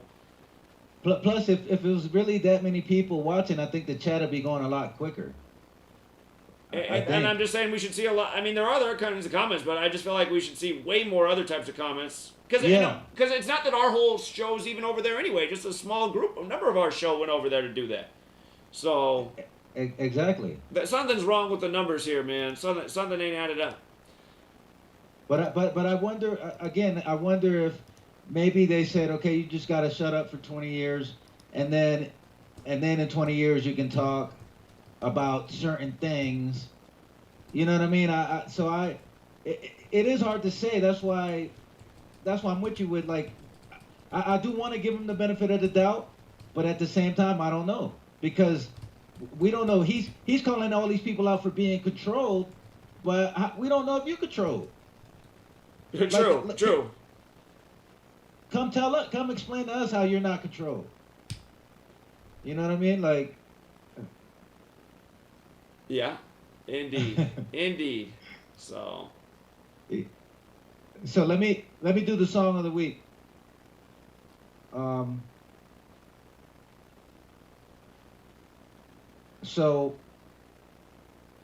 people who don't know, we're doing the top 500 songs in hip hop of all time, but we're going backwards. So now we're on song 494, and it's called "Come Clean," and it's by Jeru the Damager. And one thing I just noticed about "Come Clean" is that it's a perfect match in 3 out of 4 ciphers with the word Catholic. Okay. So if you want to pull up the lyrics. Yeah. Give me the artist name one more time. Jeru, Jeru. Okay. The Damager. Oh, with Yeah, THE, the Damager. Okay. It's called "Come Clean." Okay. He's got a Valentine's Day birthday. Okay.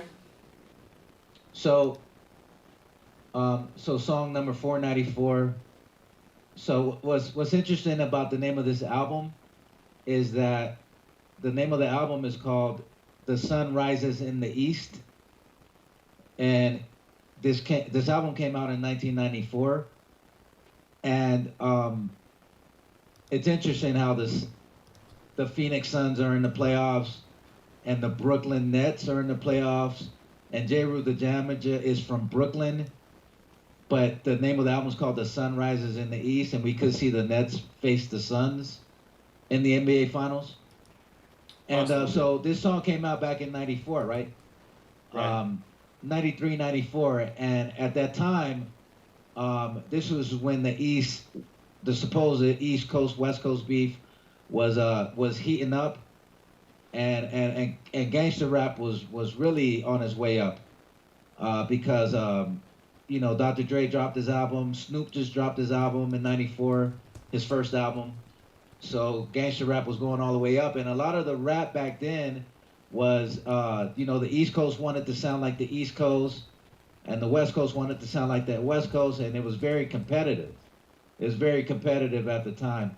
And so on this song, he's just talking about, he's kind of dissing a lot of gangster rappers, basically. He's dissing gangster rappers, and the song, the beat is produced by DJ Premier, and he produced this whole album, "The Sun Rises in the East," and the beat is a classic DJ Premier beat, one of the best DJ Premier beats ever, in my opinion. So the beat helps out a lot, and so he's just basically talking about, he's just going at gangster rappers. So this is song number 494, and I think that it's a good choice. So he starts, "You want to front what? Jump up and get bucked. If you're feeling lucky, duck, then press your luck. I snatch fake gangster MCs and make them faggot flambe. Your nine spray, my mind spray. So J-Ru was like, he was like really like on some, like I was saying, gangster rap was big, was going up at the time, but he was like on some shit where I'm gonna use my mind and show you that I could beat you with my mind. So that's what he means by that line. Your nine spray, my mind spray. Malignant mist that'll leave comp defunct. The results, you'll remain stuffed in a car trunk. You couldn't come to the jungles of the East popping that yang. So he's letting you know, he's letting these people on the West Coast know, basically, don't come to the East talking that shit, right? Because it wasn't like a direct diss to the West Coast, but like I said, it was very competitive back then. And you didn't even have to be talking about the West Coast, but you know, we could tell, and the same thing with the West Coast rap, you could tell they were talking about the East Coast. So that's what he says right here. He says, you couldn't come to the jungles of the East popping that yang. You won't survive. Get live. Catching wreck is our thing. I don't gang bang or shoot out bang bang. The relentless lyrics, the only dope I slang. I'm a true master. You can check my credentials because I choose to use my infinite potential. Got a freaky, freaky, freaky flow. Control the mic like Fidel Castro. Lock Cuba, so deep that you can't scuba dive. My job's origin is unknown like the Jubas. I've accumulated honeys all across the map because I'd rather bust a nut than bust a cap. Like I said, like he's going at these gangster rappers because you know they talk about shooting, and that's why he said on the line right above, I don't gangbang. And it's funny too because it's like the old rock and roll concept of make love not war, but then it's like here's the more hip hop version because I'd rather bust a nut than bust a cap. So. Yeah. In your back, in fact, my rap snaps. You're sacroleic. I'm the Mac, so I don't need the Totemac. My attack is purely mental, and it's in its nature, not hate. It's meant to wake you up out your brainwashed state. So this is a song that came out back in 93, 94, and it's a song that it helped me wake up. You know, he's telling you. But you know, like we're at the time, you got to think I'm a teenager and I'm getting all this. We're getting all this gangster images portrayed on the TV, right? But so he came from a different angle. So that's why he goes. My attack is purely mental, and it's nature, not hate. He's letting you know he's not hating, but he's just letting you know he don't need a gun. His attack is mental. It's meant to make you up out your brainwashed state, stagnate nonsense. For if you perish, you'll get your snot bust. You press up on this. I flip, host dip, none of the real niggas skip. You don't know enough math to count the mics that I've ripped. So, you know, he's letting you know how important math is too, right? Sure. So, I mean, think about it, it's simple lyrics, but I'm listening to this as a 13-year-old, 14-year-old kid. Sure. Right? Yeah, you know, and so, because again, that's the advantage. Like an adult has more creativity, a lot of creativity comes from life experience. So as a young person, you learn from these adults. You're like, oh yeah, I see how they put that together. That's clever. Okay, remember that. Yeah. Yeah, I mean, that's what I'm saying. Like, he has more quotables in this one song than Lil Durk has in his whole career. I'm telling you, Lil Durk has been out for 10 years now, and I can't think of a single quotable line. So, dude, everything is so empty right now, man. It's just like no substance to the music, no defense on the sports field. It's just like everything is just weak, man. And you got to be weak. If you're not weak, then you're not with the times. It's like masculinity is this thing of the past. So I don't know, man. It's just exactly. That's what I'm saying. Like with Lil Loaded, he's supposed to be this gangster drill rapper, but he kills himself over a girl. Right. And then 7 months before that, he kills his best friend. These are not masculine These are not masculine attributes. You know what I'm saying? Like, I mean, it's not like I've never been through a breakup. I know that shit hurts. You know, but, or it's not like I've never had a friend do me wrong. But just to take it so far, at least in the story they want to tell us, we don't know if any of this shit's true. We don't know if he really killed his best friend or he really killed himself for that girl. For all we know, he got murdered on that day. You know, 201 days after the other one of the biggest rappers in Dallas died, Mo3. So anyway, let me continue with the song. So, peep the dirty, rotten scat bag, his verbal weapon spit. So keep in mind, he's still talking about how he doesn't need a gun because he has his mind to use. You know, that's he's explaining to you that his attack is mental. His mind, it's explaining to you that the mind and the brain is the most powerful thing you got. You don't need a gun. You know. And at that time, like I said, we're getting a lot of gangster images portrayed on the TV and on the radio. So then he continues, right? And like I said, the beat is classic. It's a real New York, Brooklyn type feel to it. Real rough and rugged. Shine like a gold nugget. It's funny that you got that in the lyrics today on the day of this eclipse ritual with the suns and the nuggets, man. That's funny.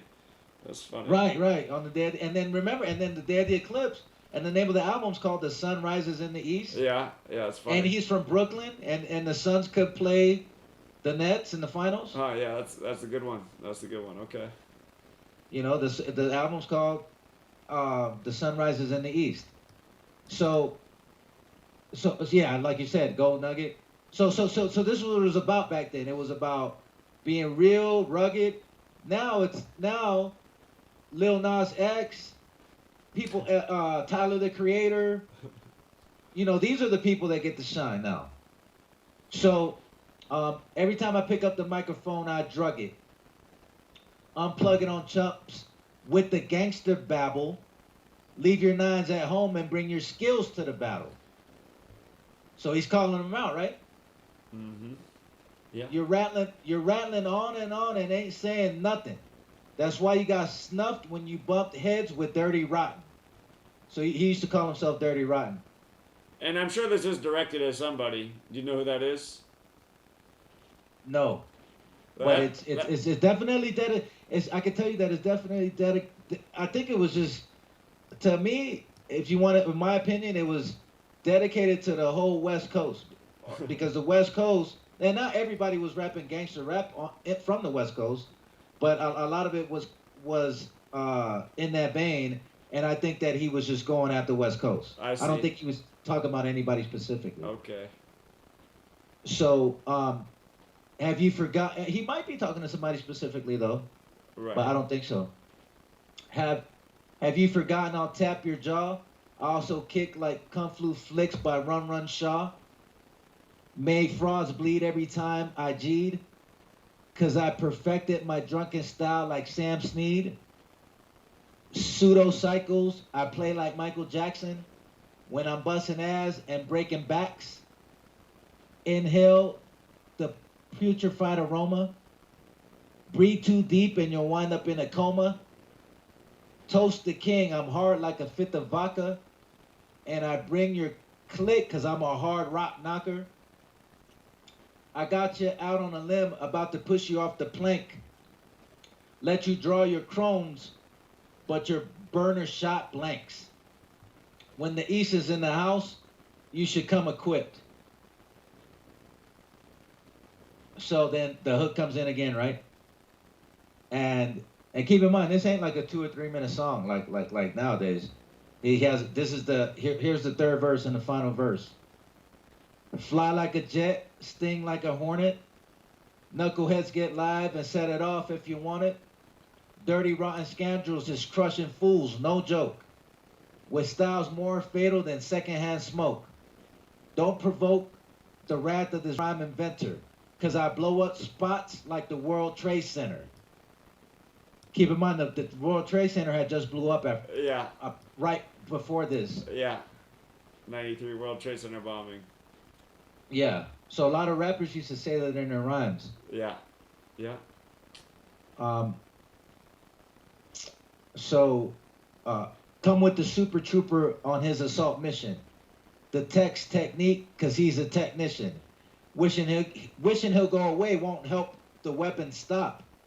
The skills are shot, cause any idiot can let off a Glock. Hard rocks melt in the clutch of the sun toucher. You claim you got beef on the streets. So what you gonna do when real niggas roll up on you and you ain't got your crew? Pull your Glock, but you don't got the heart. You was web straight from the start. Bought a tool and didn't learn how to use it. Got lost in Brooklyn, so you had to lose it. Just for fronting, you got that ass whipped. And that's it. And then the hook comes in again, and that's the end of the song. Sure. I bet that song is about somebody telling a story. It probably is though, yeah, because he's getting real specific there at the end. Yeah. So I'm sure that person knows that person would know exactly who this song's about. They're like, man, that song is about me. Yeah. Yeah. But that's song number 494, and I thought it was fitting because because he's from Brooklyn. The Nets are are the favorites to win it all. And then the name of the album is called The Sun Rises in the East, and the Suns are, I'm not saying they're going to come out the West, but there's a chance that they can come out the West. If it's the Clippers, then that'll probably draw in more ratings. And then you can't sleep on Utah, because Utah can make it for the Kobe thing. For the Kobe ritual, right?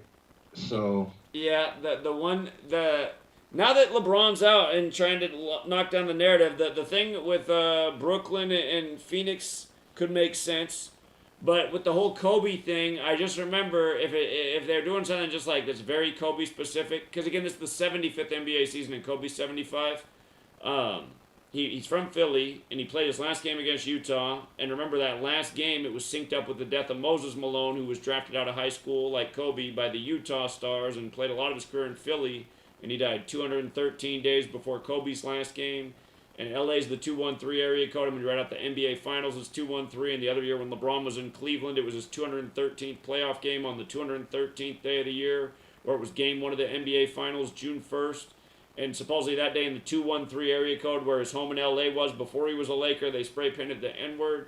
But I'm just thinking about all that stuff, and I'm thinking, well, now that the ritual is not about LeBron this year, it might be more actually about Kobe in the 75th season. And in a way, with his Lakers not winning while LeBron's there, who passed him in points scored, you can kind of see like how that is kind of a tribute to Kobe. You're not going to three-peat here. I three-peated here, but you're not Kobe. You're LeBron, the guy who disappears in the big games, which you can't really say much about for Kobe or Jordan in their career. There might be a moment here or there, but LeBron has a lot of them, whereas if they have one, it's hard to remember. So, but yeah. Right. So again, the Philly, like for people to understand how rigged it is, game one of the Philly-Atlanta series, in our notes before the game was played, we pointed out that it was 82 days after Embiid's birthday. And it was 39 years since the 1982 playoffs, the last time Philly and Atlanta played each other. So I said, that's interesting that it's 82 days after his birthday. He's the big star on the court. They last met in the playoffs in 82. That was 39 years ago. Sure enough, game one, he scores 39 points. And then yesterday was 84 days after his birthday. Game two, Joel Embiid's 84. When you write out 40 as a word, it's 84. He scores 40 points. A record for Philly 84 days after his birthday. And again, chapter 1 of my book, chapter 1. It was weird when I almost deleted it, but because it's kind of awkward how I tucked in the 40-84 thing. But I was like, I don't know where to put this in the book, but people got to know about 40 and 84 because it just happens so much. Boom, perfect ritual with Joel Embiid scoring 40 points 84 days after his birthday for the Philly record. Again, U.S. is 40, United States is 40, United States of America is 84. When you write out 40, it's 84. There's more to it, but there's just so many rituals with those two numbers, 40 and 84. So, hey, I also got to say, if you guys are still in the chat spamming Gematria, I appreciate it. But let's say that's enough, man. He got the super chats. he got a lot of and it looks like you guys have chilled out, which is good. But yeah, we don't need to do it anymore. I appreciate everyone who went over there and got out the word. But I don't just want, because he's looking at his phone, so he's probably looking at the chat. So I am going to try to figure out a more formal way to contact him. And I know he has been in the live stream, so we might be able to get him on. And he'd be the second professional athlete to come on our show. Larry Johnson was the first. Maybe we'll get Kwame number 2. So appreciate everyone who left a message. But again, when you guys leave a message, also there's a good way to do it too. Like if you write something more meaningful besides just the name of the channel, because he might think that we're just trying to spam and get the word out. We just really want to interview with him. So if everybody's message was like, Kwame, the Gematria community wants to interview, I think that'd be more effective and clear from what we want. So. And we want to know specific questions too. We want to know magnets. We want to know. He might not know. The players might not know all that. They might know something's up. That's true. Yeah, I just want to know what he knows. Like, does he know that the games are rigged? That's enough, man. I mean, so is he willing to admit that? Larry Johnson was short on words when it came to those things, but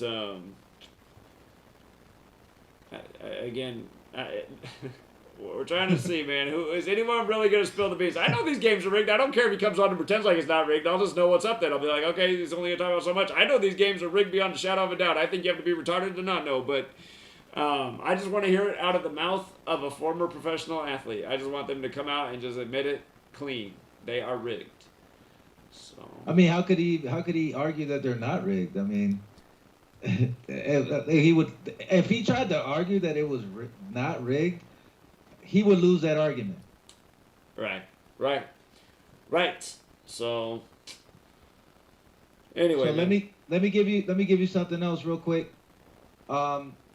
So we talked about this before, but since it's the 1 year anniversary, I'm gonna bring it up. So it's already June 10th on the East Coast. Last year there was a rapper named K Lion, right? And he was a Trinidad and Tobago rapper that died of a heart attack on June 10th, 2020. So today is a 1 year anniversary, right? And when he died, he was 26 years old. And the next rapper from Trinidad that died, his name was Rebel 6. And he died, and he was also 26 years old. And these deaths happened 26 days apart. So K-Lion drops dead on June 10th, 2020, exactly 1 year ago. He's 26 years old. Then the next rapper from Trinidad, Rebel 6, was also 26 years old, and the deaths happened 26 days apart. Right. So I I wanted to bring that up because it was a 1 year anniversary. I see. Yeah, I remember that. That's crazy. It's already a year ago. So, yeah, for all the people happy about the picks, again, you know what's funny? I've been telling people I have not been doing well in the NBA playoffs. I was like, I just got to step out and just start looking at baseball because but anyway, we're starting to figure out the reason we were off on the playoffs is because I was on the wrong narrative. I thought it was running through LeBron, but it's not running through LeBron this year. But now that we're getting calibrated, we're getting hot. And again, for everyone who hopped off the bus, again, Gematria. If you hop off the bus on Gematria, I'm telling you right now, you're stupid. If you only had a week of patience for Gematria and you were there in a cold week and you jumped off the Gematria bus in 1 week, you made the biggest mistake of your life, man, because you would have just made a fortune back in the last 2 days. And again, just the last several days we've been doing just fine. So again, for all the people who weren't, I was going 50-50 in the playoffs. It wasn't good. But again, for people who hopped off the bus, man, see, you guys should have stuck around because you would have just been very happy. So anyway. Well, right. I mean, people, it's like I heard you say one day talking to somebody, people, I think you was talking to Martin, and people expect perfection at this point. Well, again, and it's like, again, we're not in control of the script. We're looking at, we know this is how they rig it, but they do, there's some tight narratives. You got to pick your punches. I mean, the games that we've been really emphatic about in the NBA playoffs, and there were some big value games, those have come through. The ones that we've been the most excited about, they've come through, but a lot of the just other games have been tight. But now that we're zeroing in on more what the narrative is, things are starting to really line up. So, Again, I mean, it's just like, but I'm glad that those people left. I'm like, those are the kind of people that didn't belong here. They're just here. They just want to make some money. They're not even trying to learn anything, and they have no patience. Get out of here, man. You don't deserve nothing. So. Yeah, because we're all learning this together. And like you said, we on the outside looking in. It's not like we have secret insider information. You know what I'm saying?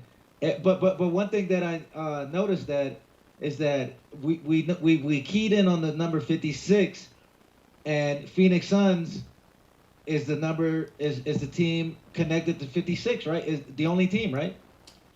Well, they have the Phoenix Suns are the only team in the most pure cipher. They have the full team connection to Suns. And again, 56 is huge in sports. The NHL only had the 50-game season this year. And like I pointed out at the beginning of the year, I said, Canada's overdue, man. They haven't won since 93. Canadians got the 56. That's something to watch out. The group of 7.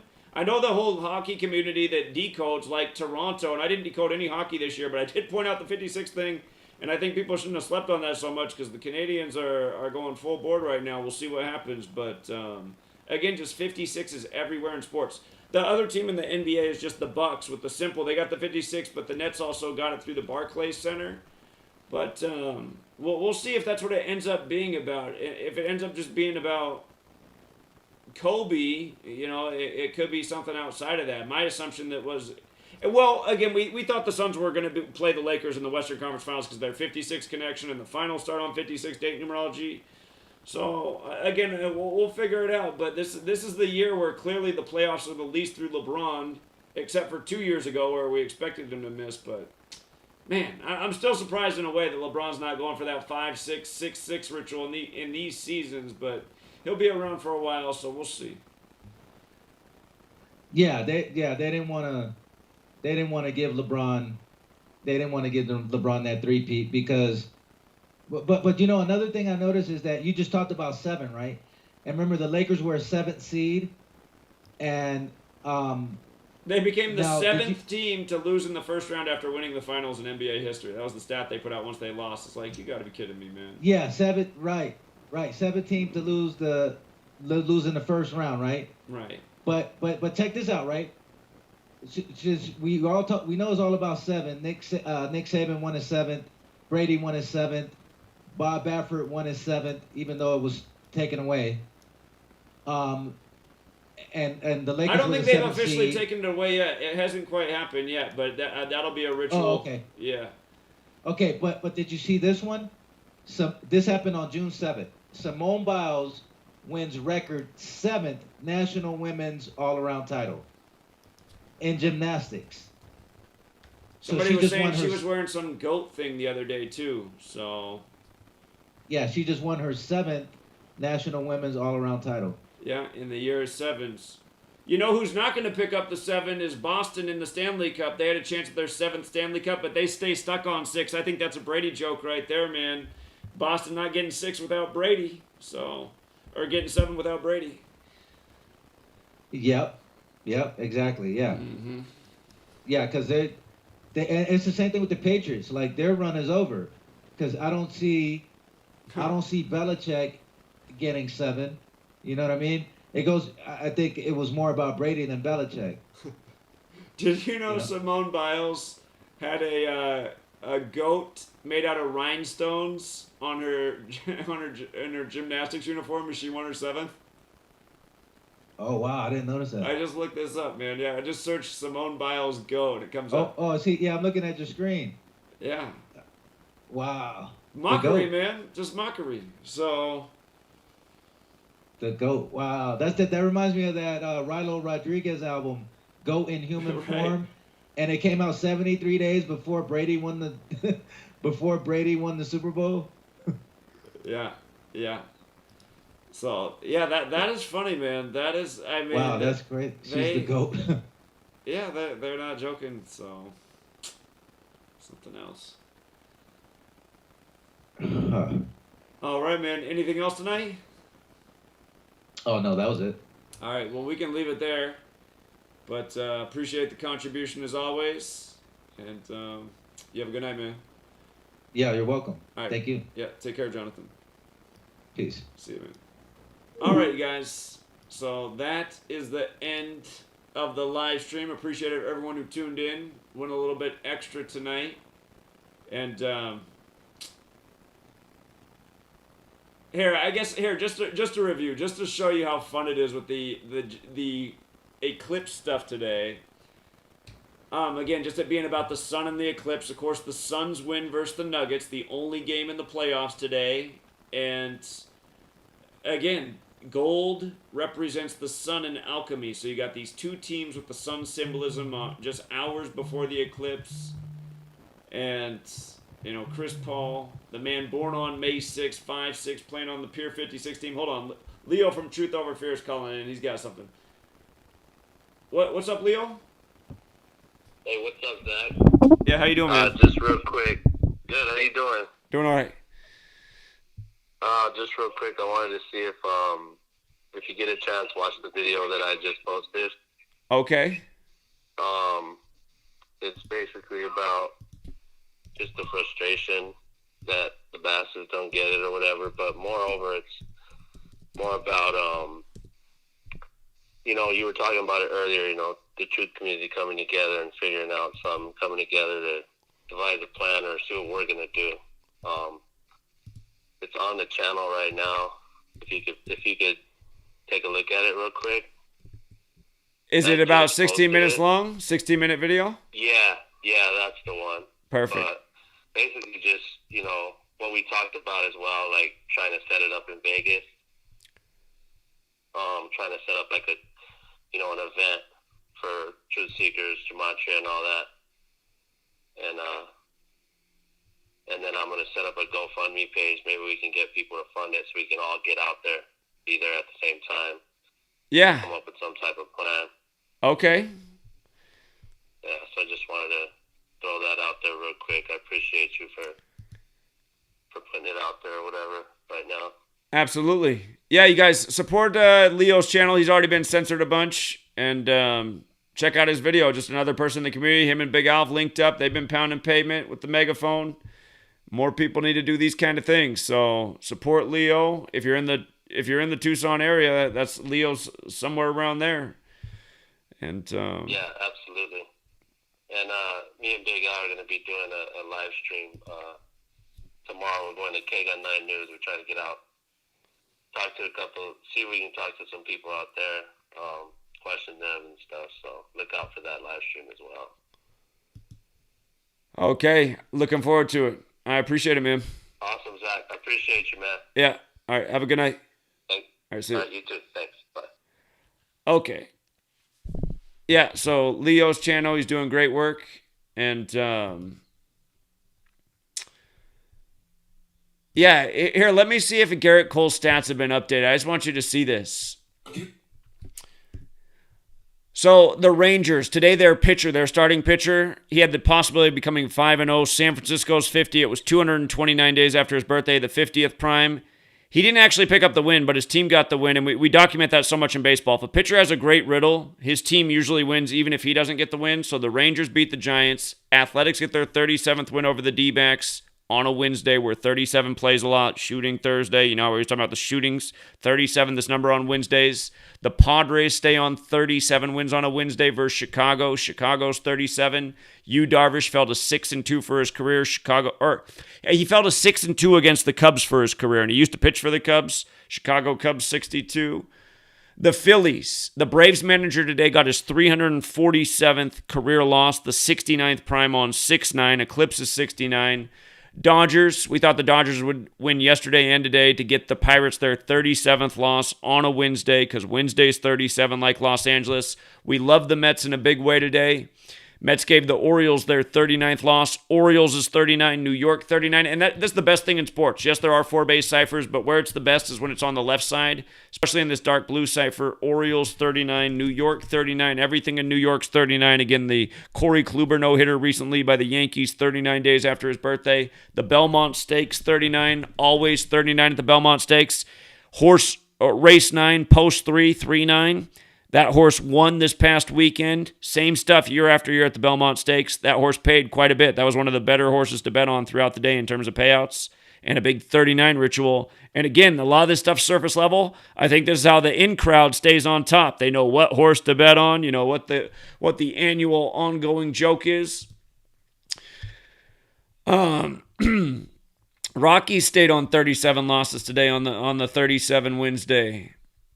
Red Sox stayed on 37 wins on the Wednesday. We thought the Brewers might stay on 34 today because a lot of teams pick up 35 on Thursday because Thursday's 35. The Mariners surprised me. I thought the Mariners would actually lose. But again, teams that can pick up numbers that we're looking for when it's in the win, it comes through a lot more than loss. Eclipse is 33. Eclipse is also 69. That scores 6-9. Mariners could have picked up their 33rd loss. Mariners are one of these teams I hate too. It's like so often the riddles do not go with... There's certain teams it's like, I hate that team. And the Nationals and Rays was hard to tell. I thought that game was too close to call. We love the Yankees today. The Yankees had the very best riddle. Garrett Cole had the best riddle of the day to win. Yankees 9-6, 6-9. And again, you guys look how New York has 33 and 39 in the name, right? 33-39. Eclipse is 33-39. Score ended up being 6-9. Yankees gave up a bunch of runs in the end, but Cole today got his 108th career win. And remember, geometry, 108 forwards and backwards. Major League, 108 forwards and backwards. 108, the number that relates to the sun, the moon, and the earth when it comes to eclipses. The ratios, the distance. And again, in today's live stream, I was laying that out about what to look for in baseball with 108, and then we scanned through some of the games. I saw how the Yankees today, they could get that 33rd win, the eclipse number, and give the Twins the 37th loss on a Wednesday. So that already looked good. And then Garrett Cole with the 108 win when he already did the Sirius Heliacal Rising thing ritual with 95 last year. Again, just no-brainer. Notice both Chicago teams in their games, 37. Chicago's 37, Wednesday's 37. White Sox stay on 37 wins. And Wainwright did get the win tonight. Age 39, Wainwright, Eclipse 39. He got his 171st win. 171st career win, the 18th triangular number. Again, it's about the eclipse, the sun. Sun is 18. Sun is 18. Baseball is 18. IHS, what's in the Jesuit logos, 18 forwards and backwards. The IHS inside the sun, the Jesuits behind all this. And that was tricky, though, because the Indians also had a chance at their 33rd win, but it was about Wainwright, the veteran at age 39, versus the guy making his second career start. And with regards to the whole 108 thing in the moon and eclipses, again, full moon has that 108 forwards and backwards, just like geometry. So all this stuff's so related. It's not arbitrary that there's 108 double stitches on a baseball, and for the Super Bowl, they make 108 total game balls, 54 for each team. Again, all of these events are annual things that are based on the calendar that's based on the sun. Each team gets 54 balls in the Super Bowl for 108 total balls. Sun is 54, geometry 108, again, Jesuit order 54. So shout out to all the truth seekers. You know, Leo doing the great work. You know, Jay with Open Eyes keeps trying to build his channel. He didn't get on tonight because we didn't get to enough calls, but I saw that he was out there. But he's been getting censored. Be sure to support him. And just a lot of good people in the truth community. Dr. Savage did the... Dr. Savage's name is so hard. You got to do it just right or his channel doesn't come up. That's it. Oh, and I'm not... Oh, he's at 2.01K subs. Perfect. But... I could have sworn I was already subscribed to his channel. Anyhow, get so many channels deleted it's possible I forgot to resubscribe. But Dr. Savage does good work. Gave the super chat tonight to Kwame Brown along with Bobby. Bobby doesn't have a channel. Shout out to Bobby. So hopefully that you guys help make it happen. Appreciate that. And yeah, again, Gematria, just the knowledge that keeps on giving. It allows you to escape from the Matrix and to exploit the Matrix. And you can debate on if that's ethical or not, but, you know, think about Tim's story.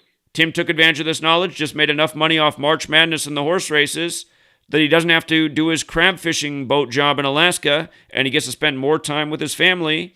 And he says, you know, if they just grow some corn this year, sell the corn where he is in an agricultural town, you know, nothing else to worry about. More time with the family. And again, there's a lot of people in this community who are already gamblers, but they learn this knowledge, and now they pay the bills, and they don't even work a day job. You know, they got their own Patreon page, they're teaching. So this knowledge has helped several people in the world get ahead. If you're somebody who took this knowledge and didn't win with it, that was on you. Again, you give a man a tool. Some men are great with the tool. Some men just aren't that talented, and even with the great tool, they still can't get it done. That's the man. So realize, all my trolls and detractors and haters, what you're listening to are the losers of the world. And I don't have any problem saying that. I'll look right in the camera. What you're looking at are the losers of the world. The losers of the world. That's who my critics are. Period. End of discussion. You know, again, they want to hate all they want. I was here for 5 years, every single day, putting out knowledge for free, never raised a dime, helped a ton of people get way ahead off this knowledge, see through things they needed to see through, you know, escape from this matrix for 5 years on the grind. Show me anybody else who worked for 5 years straight every single day of the week for free and helped out a ton of people along the way. And the amount of money I've made in the last 3 years that my stuff's been monetized is very modest. I mean, these basketball players make more than 2 quarters of pay than I've made in the last 3 years easily, you know? And what do? Participate in rigged games that throw off gamblers because they're completely illogical? And again, do you see that these people, do you see that Kwame Brown has a pack of haters that are on his page every day, just spamming nothing but crap, lying about him? No, nobody has a pack of haters like I do. I got the biggest pack of haters online there is.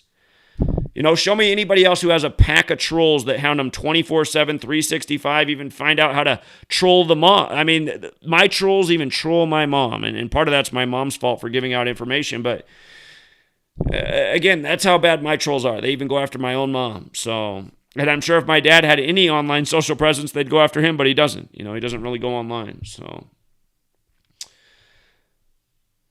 but yeah, again, you guys, there's nothing like this gematria knowledge. It is, and just, you know, this story that broke during the show, how just fast we decode it. Lackland Air Force Base, 160, another Wednesday mass shooting story. And on the 160th day of the year when Lackland Air Force Base is 160, it's just same stuff day after day, week after week. And